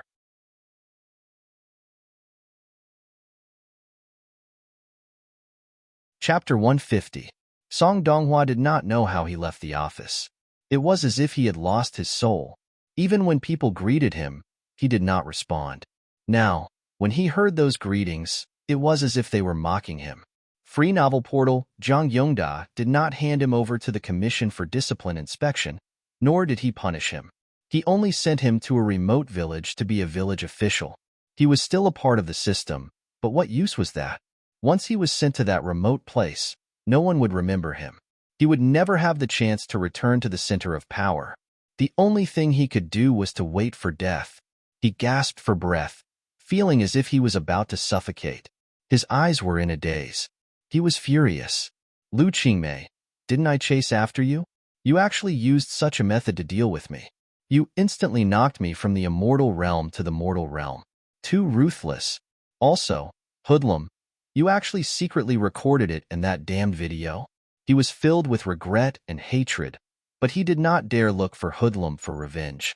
Before, he could rely on his status to make Hoodlum treat him with respect, but now he was nothing. Looking for Hoodlum? That was simply seeking death. Thus, he transferred all his hatred and anger onto Liu Qingmei. It was all because of this woman that my reputation was ruined. I lost everything. Without power, what difference is there between me and death? You won't let me have an easy time, so I won't let you have an easy time either. At worst, we will all die together. Before I die, I will obtain you and let you know how powerful I am. Song Donghua's eyes were filled with anger and hatred as he reluctantly looked back at the majestic city hall. He then quickly ran to the parking lot, started his car, and quickly drove towards Pengcheng International School. Seeing that he was about to reach the school entrance, a fashionable mini-car entered his line of sight. It was this car that had left a deep impression on him. Liu Qingmei, stop right there. Song Donghua loudly roared as he stepped on the accelerator and rammed into the car. Peng.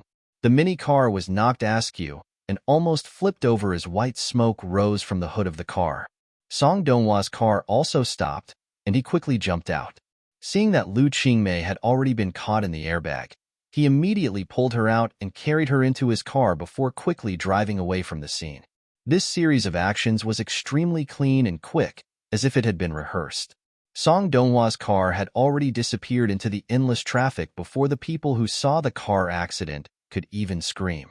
Pengcheng International School was an aristocratic school. The public security and traffic here were very good. There had never been a car accident, let alone a kidnapping in broad daylight. It made people wonder if the scene just now was an illusion.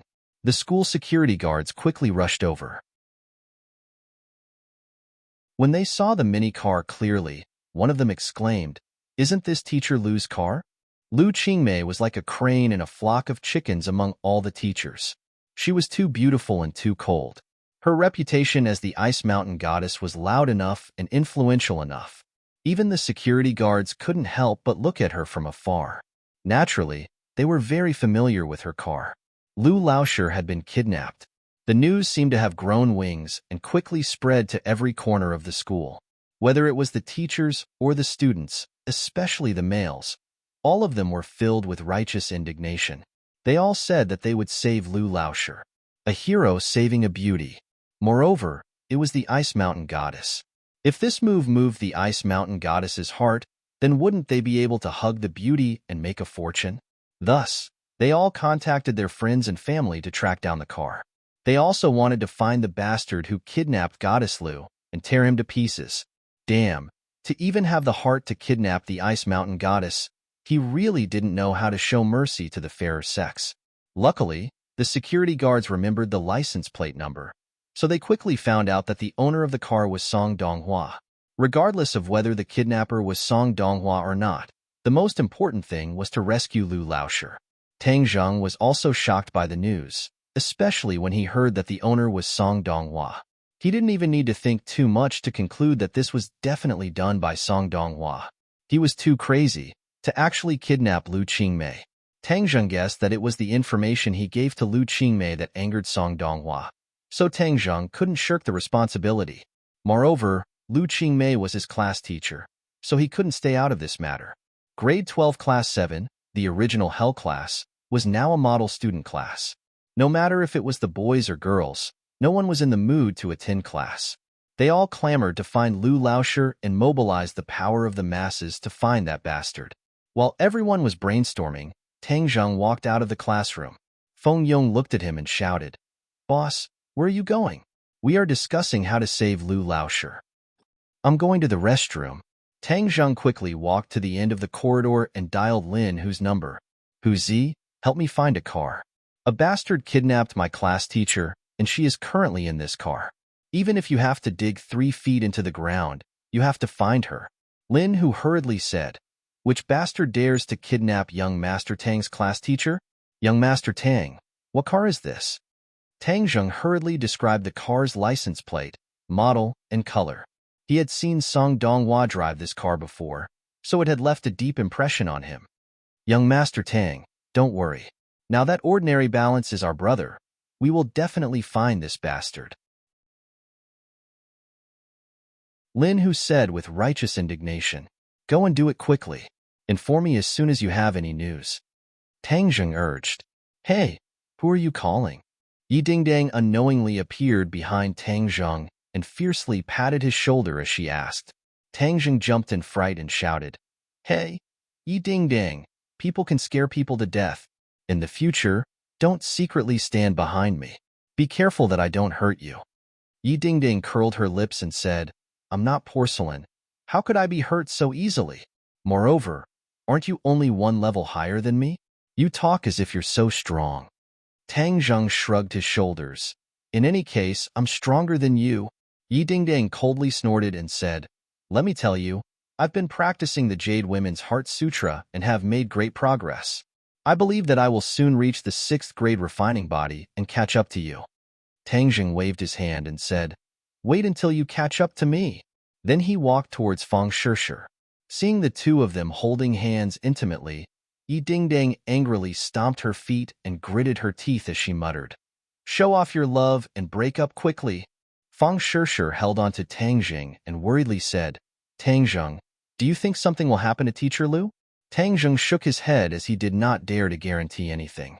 Without a doubt, Song Donghua had already lost his wolf, and with his vengeful personality, he was capable of doing anything. If something really happened to Lu Qingmei, Tang Zheng would feel very guilty as he had an unavoidable responsibility. "Do you have a way to save Teacher Lu? Don't you know some friends from the underworld?" Fang Shishir asked. Tang Zheng nodded his head. "I've already contacted them and they are investigating. Once they have any news, they will inform me. The person who kidnapped Teacher Lu is too evil. I don't even know what kind of deep hatred he has for Teacher Lu." Fang Shishir wrinkled her nose and hatefully said. It was very difficult for a normal person to make Fang Shishir feel hatred as she was a very kind girl. However, Song Donghua was able to do this. From this, it could be seen that he had done something that angered both humans and gods. Of course, the ones who were angry were not only the teachers and students of Pengcheng International School, but also the police and Jiang Yongda. A kidnapping in front of the school, and it was a kidnapping of a teacher. With such a big incident, the police were the first to rush to the scene, and the one leading them was the old acquaintance Deng Maokai. He really had a headache. Why were there so many things happening in the school recently? He really did not want to come to Pengcheng International School, as there were 2 people he did not want to see. One was Tang Zheng, who had something on him, and the other was Lu Qingmei, who seemed to have a deep background. But when he heard that it was Lu Qingmei who was kidnapped this time, his back was drenched in cold sweat. "God, are you playing with me?" Deng Maokai wanted to cry but had no tears. Lu Qingmei had actually been kidnapped. Although Deng Maokai did not know Lu Qingmei's identity, he was sure that she was a great bodhisattva and he could not afford to offend her. For such an important person to be kidnapped in his district, he felt that he had reached the end of his career. This was truly an unlucky year. Just as his heart was about to turn to ash, the investigation of the kidnapper's car came out, and the owner was actually Song Donghua. At this moment, Deng Maotsai's heart almost stopped beating. Was there a mistake? Song Donghua kidnapped Lu Qingmei? Wasn't the relationship between the two of them good? He did not dare to confirm whether or not the kidnapper was Song Donghua, so he hurriedly reported it to his superiors and finally to Jiang Yongda. Jiang Yongda was already very unhappy and nervous. He did not know what his old leader would think of this matter, and suddenly heard that his own secretary had kidnapped his old leader's daughter. He almost had a heart attack, but luckily he grabbed onto the table and did not fall to the ground. He hurriedly dialed Song Donghua's phone, but it was already turned off. He was almost certain that this matter was done by Song Donghua. He definitely could not accept this cruel reality, so he wanted to take revenge on Lu Qingmei. Jiang Yongda was filled with regret, as he should not have told him that it was Lu Qingmei who gave him the information. What should he do now?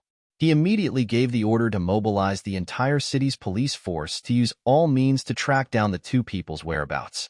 Then, he fearfully dialed his old leader's number. This news was too important, and he did not dare to hide it. Afterwards, he did not even remember how he finished explaining this matter. In short, the old leader was very angry, and the usually cultured and refined leader almost cursed out loud. Jiang Yongda knew how much the old leader treasured his daughter and truly treated her as the apple of his eye. But now she had been kidnapped by his secretary. Jiang Yongda felt that his career had come to an end. Secretary of the Municipal Committee, stop dreaming.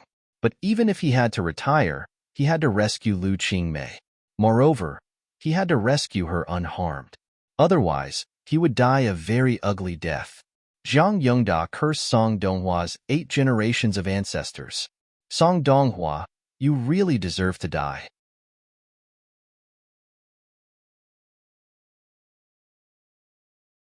Chapter 151. The Hell class was in an uproar, and no one could suppress their anger. Even when the school leaders came, they didn't care about anything. Everyone stopped attending class and rushed to the streets to look for Lu Qingmei's whereabouts. Sogu, 360. Soso searched JDXS to download novels for free. Tang Jing also took the opportunity to walk onto the street.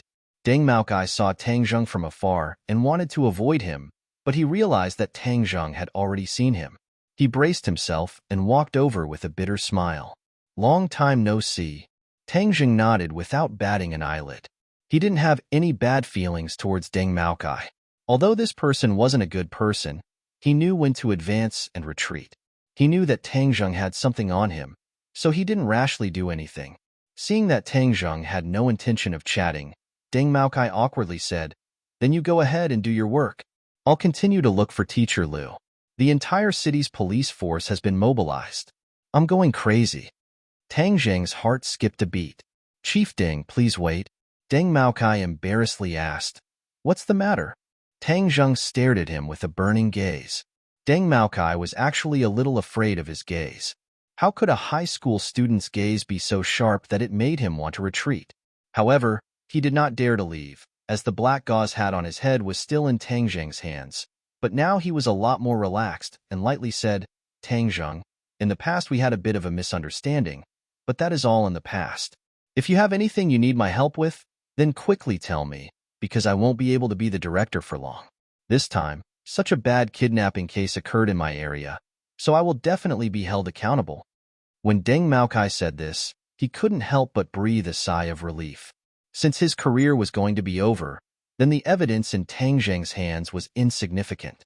When Tang Zheng heard that Deng Maokai had actually taken the initiative to offer his help and was even respectful towards him, he had a new idea. He pretended to be mysterious and said, "I'll give you a great merit. I wonder if you dare to accept it?" Great merit? Deng Maokai smiled bitterly. What great merit can there be now? Save Lu Qingmei. Deng Maokai was stunned. He sucked in a breath of cold air and looked at Tang Zheng in disbelief. What did you say? Don't you want to find her? You saved her, so you can keep your position, right? Tang Zheng asked. Tang Zheng had indeed acted on a whim. Hoodlum's efforts to curry favor with Song Donghua had given Tang Zheng a great deal of inspiration. Since his men were going to make a living in the ordinary balance underworld in the future, it would be very troublesome if they didn't have official resources, especially the resources of the police. Since Deng Maokai was very obedient, Tang Zheng didn't mind nurturing him. The higher Deng Maokai went, the better it would be for him. At some point in time, Tang Zheng's consideration of problems had become more comprehensive, and his thinking had gradually moved away from the category of a high school student. Deng Maokai was shocked by this news and was overjoyed. If I can save Teacher Liu, then not only will I not lose my position, I might even be promoted. Let me tell you, I just received news that you, Teacher Liu, are actually the daughter of the provincial governor. Tang Zheng suddenly understood, but was also slightly shocked. Even though he had guessed that Lu Qingmei's background wasn't ordinary, he didn't think that she would be the provincial governor's daughter. This Song Donghua was really desperate. Kidnapping the provincial governor's daughter, he was seeking his own death. Then this merit, do you dare to take it? Tang Zheng asked. Deng Maokai hurriedly nodded his head. If he didn't take it, he would be an idiot. However, he was puzzled. The last few times he only saw that Tang Zheng was extraordinary, but this time he was looking for someone. Just relying on one person's martial arts was not enough. If you believe me, then follow me. If you don't believe me, then you can continue to look for her yourself. Tang Zheng lightly said. Deng Maokai did not know where Tang Zheng's confidence came from. After hesitating for a moment, he clenched his teeth and said, "Let's go. Where do you want to go? I'll drive you." Tang Zheng nodded his head and got into the police car with Deng Maokai. A moment later, the police car stopped at a street corner and another SUV came up. Lin Hu stuck his head out and looked at Tang Zheng in shock. "Young Master Tang, you." Tang Zheng waved his hand and said, "Lead the way." "AI, okay." Lin Hu was full of suspicion. He did not know why Tang Zheng brought a police officer with him. Tang Zheng gave this merit to Deng Maokai for another reason. Since all the police in the city were looking for Lu Qingmei, then how could he extricate himself after rescuing Lu Qingmei? He could not say that he used the power of the underworld to find Lu Qingmei. In short, he needed someone to help him clear his name, and Deng Maokai was undoubtedly the best candidate. Deng Maokai glanced at Lin Hu and was shocked. He recognized Lin Hu, the underworld boss who was in the limelight recently. He actually heard Lin Hu call Tang Zheng Young Master Tang. His heart was full of doubts. He was very clear about Tang Zheng's identity. Why would this boss call him Young Master Tang? Moreover, his respectful appearance was definitely not fake. Moreover, was there a need for this kind of boss to fake it? Deng Maokai nervously glanced at Tang Zheng from the corner of his eyes. He found that his face was calm and did not reveal any clues. He gradually understood that this high school student was not as simple as he originally thought, although he already thought that Tang Zheng was not simple. He also suddenly understood why Tang Zheng could confidently say that he could find Lu Qingmei's whereabouts. It turned out that he had the help of these underworld people. Deng Maocai's heart gradually became warm and his eyes lit up. It seemed that he could really rescue Lu Qingmei. Then his good luck had come. He originally thought that Tang Zheng was his nemesis, but now it seemed that he was his lucky star. Suddenly, his attitude towards Tang Zheng changed. Within the reverence, there was a trace of respect. The two cars sped towards the northern outskirts of the city. Looking at the houses on both sides, Deng Maokai suddenly realized, our police were searching the city and thought that he would not be able to escape. But it seems that he had already escaped. No wonder we could not find any clues after so long. Tang Zheng nodded. Although Song Donghua has become a mad dog, his intelligence is still there. Of course, he would try to escape the city as soon as possible. Young Master Tang, the other party's car has already stopped in front of a dilapidated house on the highway. It seems that they are about to make a move. Lin Hu finished his call and roared at Tang Zheng. Tang Zheng's face sank. What Song Donghua wanted to do, even a fool could guess. He had always coveted Lu Qingmei's beauty. Wasn't this a chance to get close to her? Quick, let's go faster. Tang Zheng roared. The two cars also roared as they increased the throttle and sped towards their destination. Song Donghua really did want to do something. After he successfully kidnapped Lu Qingmei, his mind became much clearer. He knew that he had made a big mistake, but there was no medicine for regret in this world. He could only walk down this path to the end. But he did not want to be caught, so he took advantage of the time when the police had not yet reacted and sped towards the northern part of the city. The northern part of the city had a complicated terrain, and the surveillance was the worst. He could take advantage of this to escape. Additionally, The northern part of the city was easy to get out of the province, making it even easier for him to escape. Seeing that there were no cars chasing after him, Song Donghua's anxious heart finally relaxed. He discovered that Lu Qingmei was still unconscious, but her voluptuous figure made him unable to concentrate on driving. Seeing an abandoned courtyard on the highway, his heart was moved. Since he had time, why not take advantage of this opportunity to eat this beauty that he had been drooling over for so long? His desire immediately took control of his thoughts as he turned the steering wheel and drove into the courtyard. The courtyard was surrounded by walls, and he parked his car inside. The people outside would not be able to see him. He impatiently carried Lu Qingmei out. That soft and delicate feeling caused his blood to boil. He could not wait to immediately take advantage of Lu Qingmei. Song Donghua looked tall and strong, but after living like a prince for so many years, he did not have much strength. Carrying Lu Qingmei, who was around 100 kilograms, was still a bit strenuous. He huffed and puffed as he carried her into the house and threw her onto a pile of straw. Pung! Lu Qingmei felt the pain and finally woke up. She was in a daze and her head was still a bit dizzy. She only remembered that her car had been hit, and then she was knocked unconscious by the airbag. She forced herself to open her eyes and gradually saw her surroundings. She could not help but be astonished. Where was this place? Why was it so dirty and messy? Slut, this time you are mine. This daddy will let you know my strength. Suddenly, an angry roar caused Lu Qingmei's nerves to instantly tighten, and a sense of crisis spontaneously arose. Song Donghua, it's you. What do you want? Lu Qingmei finally saw the person in front of her. His face was completely different from the cultured and refined person from before. His face was gloomy and his face was filled with madness and lust. Her heart jumped to her throat as she said, Song Donghua, don't do stupid things. You are an adult. Do you know what this means? F***CK. Don't lecture me. Right now it is this daddy who has the final say. Song Donghua suddenly roared. Lu Qingmei's heart trembled as she subconsciously shut her mouth. Suddenly, Song Donghua proudly said, Slut, you dare to act all high and mighty in front of this daddy? I tried so hard to chase you, but you did not appreciate it at all. Instead, you got together with your student, Tang Zheng. So it turns out you like that kind of brat. You really are a slut. Lu Qingmei raised her eyebrows and angrily said, Song Donghua, don't slander me. There is nothing between me and Tang Zheng.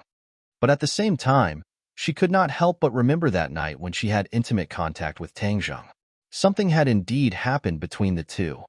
Hung, do you think this daddy will believe you? Although you have already been done by that brat, this daddy does not mind doing it again. I have been waiting for this day for a long time. Song Donghua's eyes were filled with lust. No, Song Donghua, do you know that this is a crime?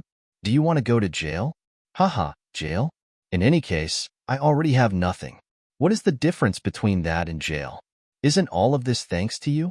You actually collected dirt on me and had Zhang Yongda send me to a remote village. What is the difference between that and killing me? Since you don't want me to have an easy time, then I won't let you have an easy time either. But I will bring you along with me. I can do whatever I want with you, and whenever I want with you. Haha, you never thought that there would be a day like this, right? You are crazy. Lu Qingmei's face was deathly pale as she looked around. She did not know where she was, and she wanted to run, but there was nowhere to run.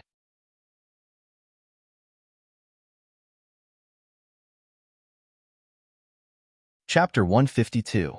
Song Donghua had really gone crazy. He was like a wolf drowning in lust as he fiercely pounced towards Lu Qingmei and roared, This daddy is crazy. This daddy wants you. Pa. Lu Qingmei fiercely slapped him across the face. Net. But this did not make him afraid. Instead, it aroused his ferocious nature as he fiercely grabbed Lu Qingmei's hands and pressed them against the grass. At this moment, Lu Qingmei's towering chest became even more firm, firmly attracting Song Donghua's gaze. He licked his lips and exclaimed, So big. You must have let that little brat Tang Zheng play with you many times. Now it's this daddy's turn to play with you. Lu Qingmei was heartbroken. Although she usually had a cold appearance, it did not mean that she was indifferent to this kind of situation. She felt disgusted, ashamed, and also a deep sense of despair. This was truly a situation where she could neither cry for help nor cry for help. At this moment, she could not help but think of the scenes of heroes saving beauties in movies. But this was reality. In reality, how could there be so many miracles of heroes saving beauties? Song Donghua, I will kill you. Lu Qingmei clenched her teeth as a teardrop fell from the corner of her eye. Haha, you can't kill me. I will have you now. Song Donghua grabbed her shirt and fiercely tore it apart, causing the buttons to fall off, revealing her black bra and the snow-white skin underneath. Song Donghua's eyes were about to spit out fire as he forcefully swallowed his saliva and exclaimed, "So big and so white. This daddy wants to properly taste it." No, Lu Qingmei screamed, but Song Donghua had already grabbed her bra and used all his strength to knead it. Haha, this is so good. You beast, I will not let you go. I will kill you. Haha, scream. The louder you scream, the more excited this daddy will be. Song Donghua's hand quickly slid down and grabbed onto her skirt, fiercely pulling it down. Poochie, the skirt was directly torn apart as it retreated to her knees, revealing her black, laced underwear. Song Donghua's eyes widened as he praised, "So beautiful. These legs are really strong." As he spoke, he reached out to grab her legs and began to stroke them. Lu Qingmei's heart was like dead ashes. Who can save me? Bang! With a loud bang, the tattered wooden door was fiercely kicked open and a few people rushed in. Song Donghua's good deed was interrupted and he angrily roared, "Which bastard ruined this daddy's good deed? Bastard!" A furious roar sounded out, and Song Donghua only saw a fist enlarging in front of his eyes before fiercely smashing into his face.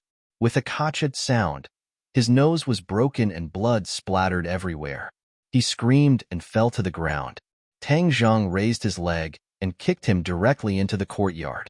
This was a living person who weighed more than 50 kilograms, yet he was sent flying more than 10 meters with just one kick. This showed the power of this kick. Deng Maocai's heartstrings trembled, and the corner of his mouth twitched involuntarily. Then, their gazes fell on Lu Qingmei, who was on the haystack. She was only left with her underwear, and her spring scenery was extremely alluring. "Get out!" Tang Zheng roared with red eyes. Seeing this, Lin Hu hurriedly pulled Deng Maocai out of the courtyard. Tang Zheng had already seen Lu Qingmei's body once, and could not help but admit that it was very beautiful and alluring. But this time, he did not have any romantic thoughts, only pity and heartache. Lu Qingmei was almost defiled, and he could not absolve himself from the blame. Although Song Donghua did not succeed in the end, looking at her terrified and miserable appearance, where was the cold and indifferent appearance of an ice goddess? This caused Tang Zheng to fall into deep self-blame. "Teacher Lu, you're fine now." Tang Zheng squatted down and approached her. "Scram! Bastard! Beast!"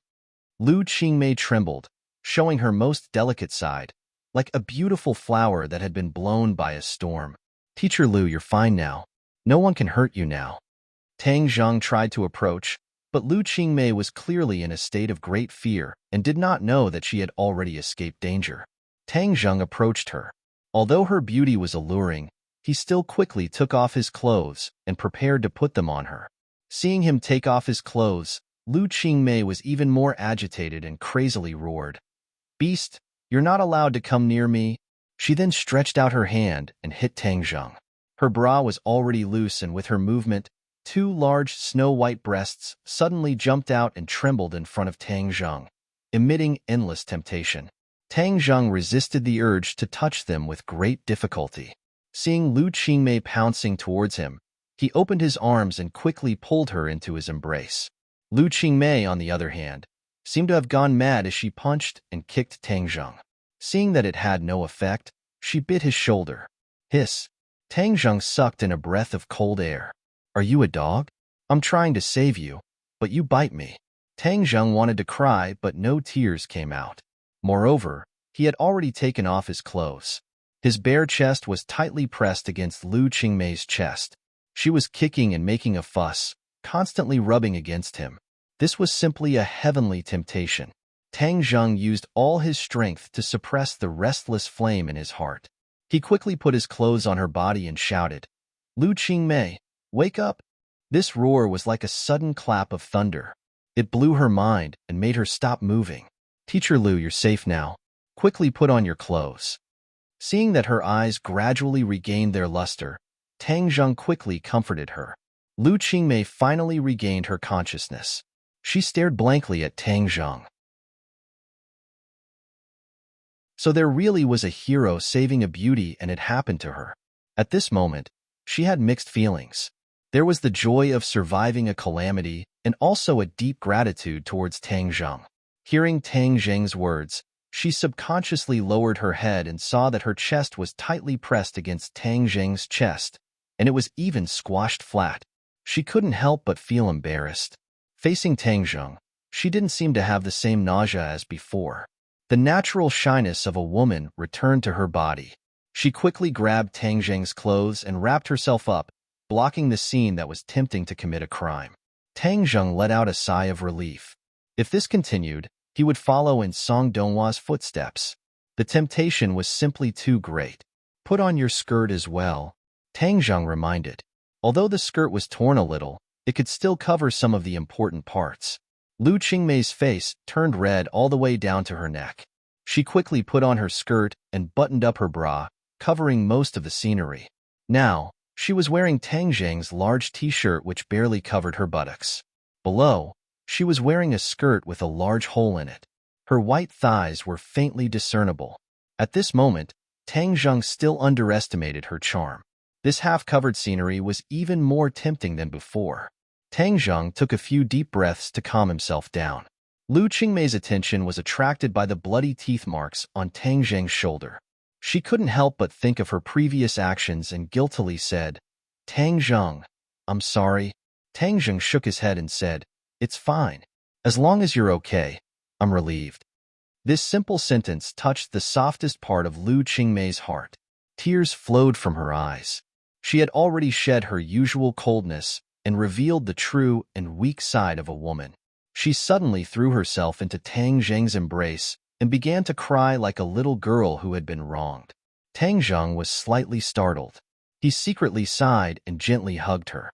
He patted her back and gently comforted her. "Don't be afraid. It's all in the past. Everything will be fine." Lu Qingmei, other than hugging her father when she was young, had never thrown herself into another man's embrace. But at this moment, she couldn't help but throw herself into Tang Zheng's embrace. She felt unusually warm and at ease.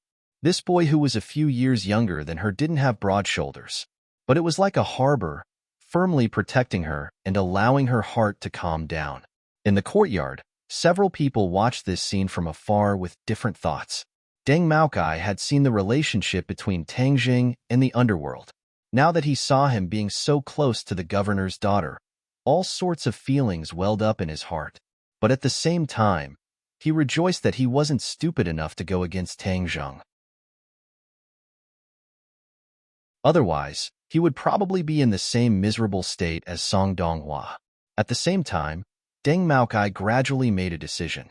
If before he was filled with reverence towards Tang Zheng, now there was a trace of admiration.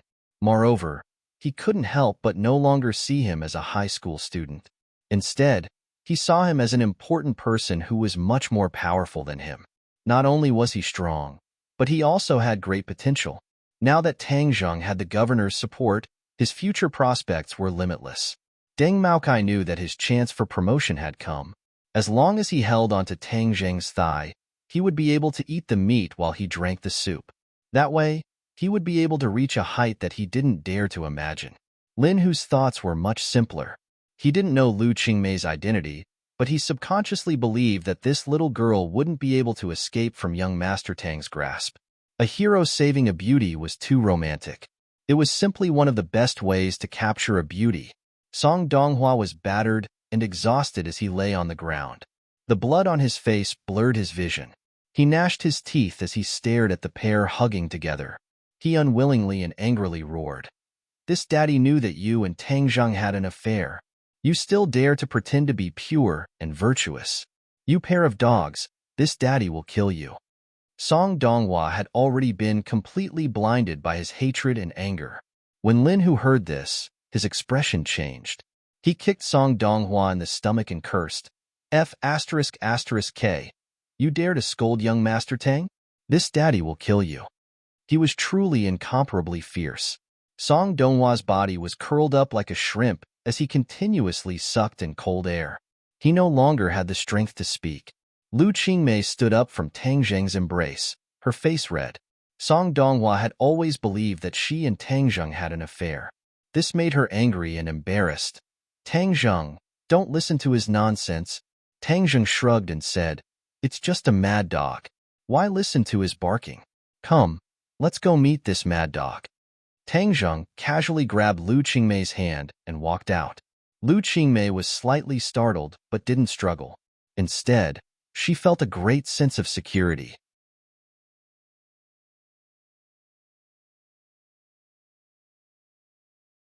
Chapter 153. Tang Zheng led Lu Qingmei into the courtyard and faced Song Donghua. He did this not to show off, but to help Lu Qingmei walk out of her shadow. Please, without a doubt, Song Donghua's actions had left a huge shadow in Lu Qingmei's heart. Tang Zheng had once read a story in a book about a girl who did not dare to face her past after being raped. She was immersed in despair and pain until she finally committed suicide due to depression. Tang Zheng did not wish for Lu Qingmei to follow the same path, so he struck while the iron was hot and got rid of the shadow and fear in her heart. As expected, when they approached Song Donghua, Tang Zheng could clearly feel her nervousness and fear. Tang Zheng did not stop and directly walked in front of Song Donghua and looked down at him. Song Donghua trembled as he curled up on the ground, fiercely staring at the two. He was about to curse when he saw Tang Zheng's quick reflexes. Pa!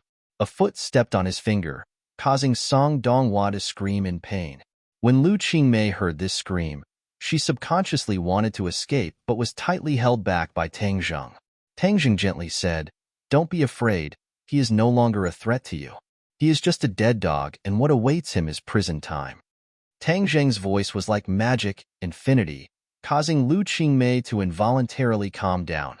Looking at the painfully screaming Song Donghua, the fear in her heart gradually disappeared and she fiercely said, this kind of person must be severely punished.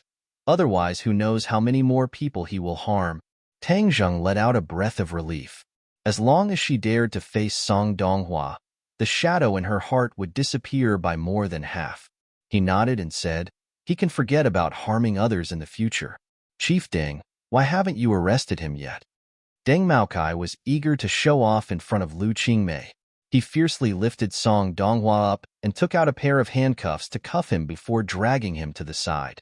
Tang Zheng then said to Lin Hu, you guys go back first. Lin Hu and the others didn't say much and quickly left the courtyard. Who are they? My friend, how did you find this place? Tang Zheng pointed at Deng Maokai, who had walked to the entrance of the courtyard, and said, Chief Deng felt that Song Donghua would run in this direction, so he brought me along to chase after him. Fortunately, we arrived in time. Deng Maokai stopped and nodded towards Lu Qingmei. He was secretly delighted as he quickly dragged Song Donghua into the car. Let's go back, Tang Zheng said. Lu Qingmei nodded as the two held hands like a couple as they sat in the police car. Song Donghua was directly stuffed into the trunk as no one wanted to see him. Are we going to the police station? Deng Maokai turned a blind eye to their intimate actions and asked cautiously. Lu Qingmei nodded. Deng Maokai acted as if he had been injected with chicken blood as he sped towards the police station. On the way, he had already informed his superiors that he had already rescued Lu Qingmei and had even captured Song Donghua.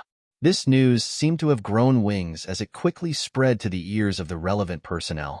So when Tang Zheng and the others arrived at the police station, they were followed by a long line of cars. Many people almost trotted over, and the one at the front was Fang Jiang Yongda. When he heard the news that Lu Qingmei was safe and sound, the stone in his heart was slightly lifted and he rushed over without stopping.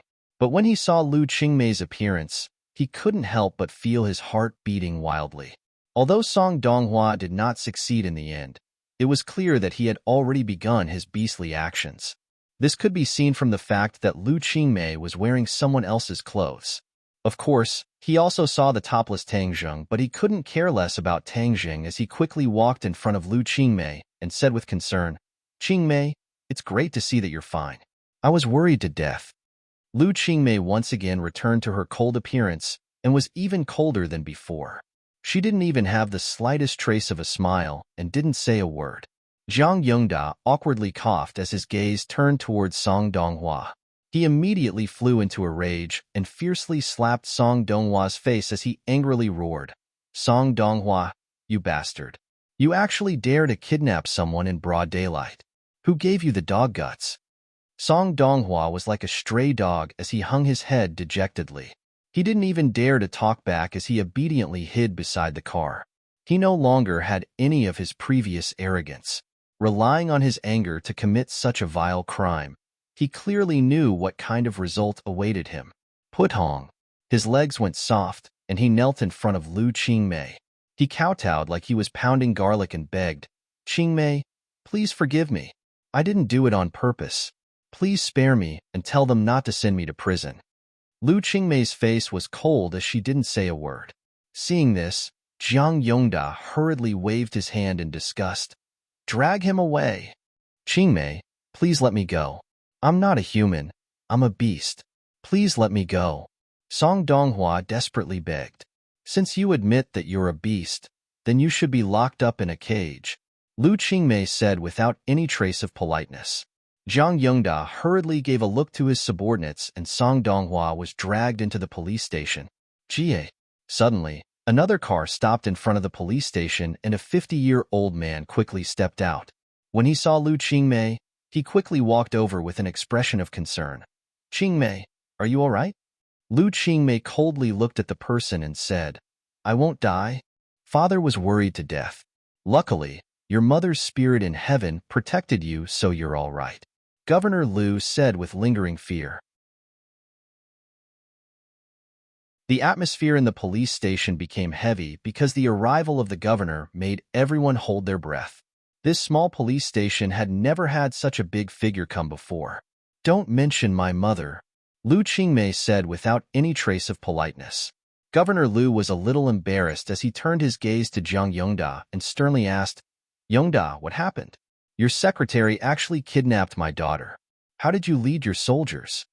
Zhang Yongda's legs went soft as he ignored the cold sweat on his forehead and hurriedly explained, "Old leader, it was my fault. I didn't protect Qingmei well. Song Donghua's actions were also out of my expectations. I didn't think that he would be so crazy. I cannot shirk the responsibility." Governor Lu waved his hand and interrupted his self-reflection and said, "Did you catch the person?" "We caught him." "How did you catch him?" "This." Zhang Yongda was speechless as he didn't know the exact details. Lu Qingmei pointed at Deng Maokai and said, "It was Police Chief Deng who saved me." Deng Maocai's heart bloomed with joy. This joy was even stronger than when he first married his wife. He used all of his willpower to hold back his smile, solemnly saluting Governor Lu, sonorous and powerful as he said, "This is what I should do as a people's police officer." Governor Lu looked deeply at Deng Maokai and took the initiative to extend his hand. Deng Maokai hurriedly grasped it with both hands as his excitement was written all over his face. Only this kind of police officer can protect the people. Good. Governor Lu praised. Everyone else looked at Deng Maokai with envy. This little brat had run into dog shit luck to actually obtain such a large contribution. With Governor Lu's words, Deng Maokai was definitely going to be promoted. Deng Maokai was extremely excited as he couldn't help but secretly look at Tang Zheng. All of this was bestowed upon him by Tang Zheng. Suddenly, he felt that Tang Zheng was simply his second parent. Tang Zheng was shirtless and was particularly eye-catching in this group of officials and police officers. However, his eyes were focused on his nose and his nose was focused on his heart. He didn't have stage fright at all. Governor Lu's gaze finally fell on Tang Zheng's body as he asked, "This is?" Zhang Yongda didn't have a chance to interrupt until he heard Governor Lu's question. He finally found a chance to interrupt and impatiently said, "He is Qingmei's boyfriend." "Boyfriend?" Governor Lu's gaze trembled as he stared straight at Tang Zheng. The others were also extremely shocked. Governor Lu's future son-in-law. Heavens, they had to remember this face. In the future, they had to curry favor with him. Tang Zheng helplessly looked at Lu Qingmei.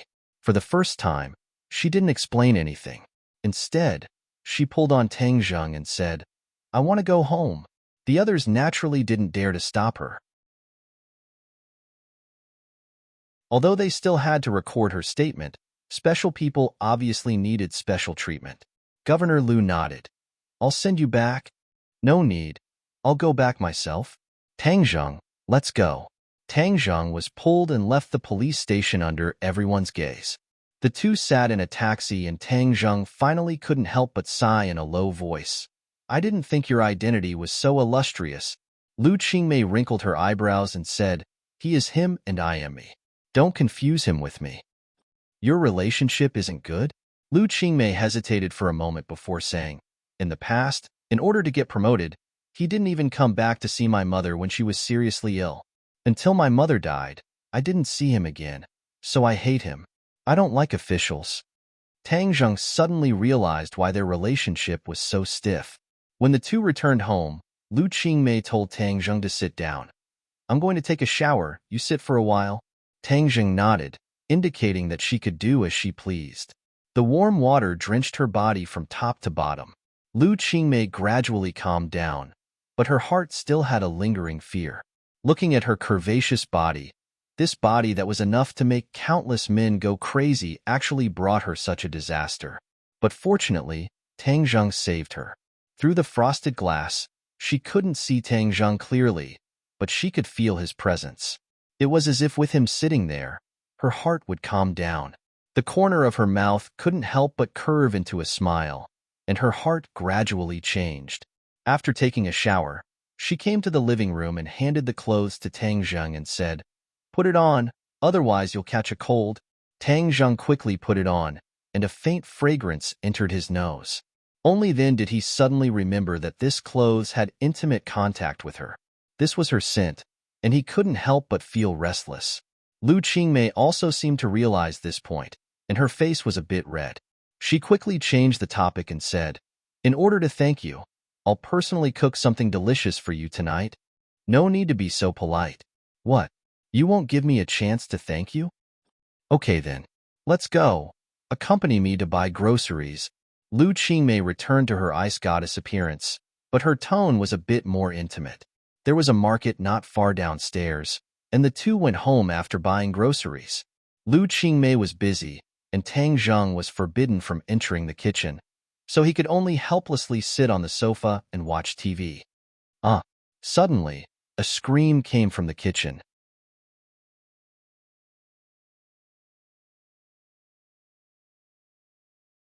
Chapter 154. Tang Zheng jumped in fright as he jumped up from the sofa like a spring and rushed into the kitchen at lightning speed. In the book group, he saw Lu Qingmei jumping up and down with a kitchen knife in one hand and a spatula in the other. She didn't look like an ice goddess at all. Tang Zheng was dumbstruck as his jaw dropped. "What happened?" "Cockroach, there's a cockroach. Quick, get rid of it." Lu Qingmei pointed at a small cockroach on the ground and screamed. Tang Zheng rolled his eyes. What was there to be afraid of about a cockroach? The cockroach seemed to have heard Lu Qingmei calling its name and actually crawled towards her. Lu Qingmei let out a deafening scream. She threw away the knife and spatula and ran towards Tang Zheng. She didn't know where she got the strength from, but she actually jumped onto Tang Zheng's back and screamed, "Quick, get rid of it. Quick." Tang Zheng couldn't help but look back at her. She was really scared and wasn't acting. Moreover, she jumped onto his back. Wasn't that too exaggerated? Her perky breasts were pressed tightly against his back, making him restless. "Little cockroach, for a beauty, you can only sacrifice yourself." Tang Zheng walked over in large strides. He didn't mind that there was a bag hanging on his back. With a stomp, the cockroach was crushed to pieces. Proportion who? Lu Qingmei let out a sigh of relief. Only then did she realize that she was lying on Tang Zheng's back. Moreover, her hands were tightly wrapped around his neck. She couldn't help but feel embarrassed. "It's all because of that damn cockroach.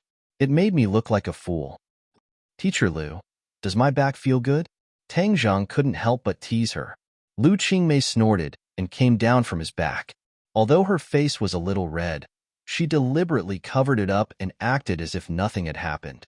She pointed to the door and said, "Stand there, stand guard for me and guard against cockroaches." Tang Zhang couldn't help but laugh. He leaned against the kitchen door and watched her busying herself. Although she was the daughter of the governor, she was really good at cooking. She was clean and neat like a chef. "You're quite skilled," Tang Zhang praised. Lu Qingmei proudly raised her eyebrows. "Of course, I've been cooking for more than 10 years," Tang Zhang exclaimed and gave him a thumbs up. "Awesome. Ever since my mother passed away, I've been cooking and taking care of myself," Lu Qingmei said. Although she tried to sound calm, Tang Zhang could still hear the grievance and sadness in her voice. "It's good to be independent. You grew up with Grandpa, so you should have done a lot of things, right?" Lu Qingmei asked while cooking skillfully. Tang Zhang nodded. "Of course. When Grandpa goes out to pick things up, I have to be responsible for the housework. Our family will divide the work. I can see that you and your grandfather are very happy." Lu Qingmei's mouth revealed a trace of a smile, a little envious. Tang Zhang did not deny it. "Although Grandpa and I don't have much money, we depend on each other. Even if we have to eat rice and vegetables, we are very happy." "Sigh, I really envy you."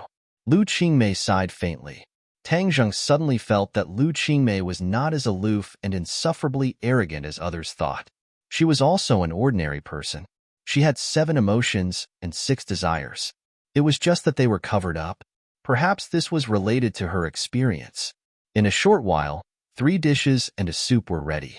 Looking at the dishes that looked, smelled, and tasted good, Tang Zhang had a great appetite. "Wait a minute, let's drink some wine." Lu Qingmei poured 2 glasses of red wine. Tang Zhang laughed involuntarily. "Didn't you forbid me from drinking at the ball last time? You can drink a little occasionally. Don't think that I don't know that you students secretly drink wine nowadays." This red wine delicacy, if paired with candles, would be a candlelight dinner. Raising the wine glass, Lu Qingmei's expression became serious. "Tang Zhang, thank you. Teacher Lu, this is what I should do. Moreover, if I did not give you that information, Song Donghua would not have been driven to such desperate actions." Tang Zhang said guiltily. Lu Qingmei shook her head. "He was originally a vermin. This kind of person should be pulled out. As for what he did afterwards, it was because he was not a good person. I only exposed him." "That's right, Tang Zhang. Where did you get that information from? Don't say that you picked it up from the streets. I am not a 3-year-old child." Tang Zhang awkwardly said. "Teacher Lu, can we not harp on this question? Everyone has their own secrets." Lu Qingmei looked at him. Seeing that his attitude was firm, she compromised. "Fine, I won't ask you. In short, I have to thank you for this matter. Also, in the future, when there is no one around, don't call me Teacher Lu. Call me Sister May." Sister May? Tang Zhang did not think that she would take the initiative to make this request. "What, you don't want to?" Lu Qingmei's face immediately changed. "No." Tang Zhang hurriedly waved his hand. "That's exactly what I was looking for. Then I will call you Sister May from now on." Lu Qingmei smiled. "Actually, since I was young, I have always wished for a little brother. However, an official's family can only have 1 child, so I was unable to fulfill my wish. Who would have thought that I would have a little brother like you? Come, little Zhang, let's toast." Tang Zhang could feel her good intentions. He smiled, clinked his cup, and lightly took a sip. "Eat, try my cooking." Lu Qingmei was really like a big sister as she passionately picked up food for him. Tang Zhang was not overwhelmed by the favor. He only felt a faint warmth. After eating dinner, Lu Qingmei stretched her waist. Her chest was especially conspicuous. Tang Zhang secretly glanced at it and hurriedly lowered his head. "I'll cook. You wash the dishes. Quickly go." Tang Zhang cleaned up the dishes and entered the kitchen. He quickly washed them. After a while, he heard a noise outside. He hurriedly went out and found that Governor Lu was actually standing at the door. Lu Qingmei directly refused his request to enter the house. Governor Liu also saw Tang Zheng. He solemnly waved his hand, indicating that Tang Zheng should go over. Lu Qingmei stopped him and said, "Continue to wash the dishes." Tang Zheng smiled and returned to the kitchen. However, he clearly heard the conversation between the two. He only heard Governor Liu solemnly say, "Qingmei, you are making trouble. He is your student. How can he be your boyfriend?" Obviously, Lu Qingmei already knew that Tang Zheng was a student. Lu Qingmei coldly said, "Why can't a student be my boyfriend? Moreover, it is my freedom to find a boyfriend. It has nothing to do with you. I am your father. I have to care about your marriage." Governor Liu seemed to feel that this matter was too serious, so he increased the severity of his tone. Lu Qingmei snorted disdainfully, "Do you care? Then what kind of person is Song Donghua? Can't you see? That was an accident. Moreover, I did not choose him." Governor Liu explained, "In short, this is my private matter. I do not need you to tell me what to do. You can go tell your subordinates what to do. You have no right to care about me. I want to rest, so you can go back." You two live together?" Governor Liu was shocked. "Is there anything wrong with that?" Lu Qingmei asked back. Do you want your mother's soul to not be able to rest in peace?" Governor Liu was already flustered and exasperated. These words ignited the anger in Lu Qingmei's heart as she roared, "You have no right to talk about my mother. Leave, I don't want to see you." After she finished speaking, she slammed the door shut and squatted in front of the door, burying her head in her knees. Tang Jing let out a long sigh as he walked over and patted her shoulder. "Sister Mei, why don't you tell him the truth?" Lu Qingmei raised her head and said, "I just want to anger him. What right does he have to care about me?" "Okay, you should rest early. I will go back first." Tang Jing said, "No, he must be waiting for you outside. If you are caught by him, it won't be good if you are exposed. Moreover, he likes to preach and will definitely annoy you. You can stay at my house tonight and sleep on the sofa." Lu Qingmei said resolutely, "Wouldn't this make him misunderstand?" Lu Qingmei raised her neck. "I want him to misunderstand. Consider it as doing your sister a favor. Stay at my house tonight, okay?" Tang Zheng had no choice but to agree. Thus, he called his grandfather to tell him. At this time, Fang Shishi's call came. "Tang Jing, are you asleep?" "Not yet. Did you miss me?" Tang Zheng glanced at Lu Qingmei beside him and said in a low voice, "Yes." Lu Qingmei crossed her arms as she looked at him with interest and a smile that was not a smile. "I heard that Teacher Lu has already been rescued," Fang Shishi said. She has already been rescued. Then you should rest early. You still have class tomorrow." Tang Zheng did not dare to say more as he hurriedly hung up the phone. "Fang Shishi?" Lu Qingmei curiously asked. Tang Zheng nodded.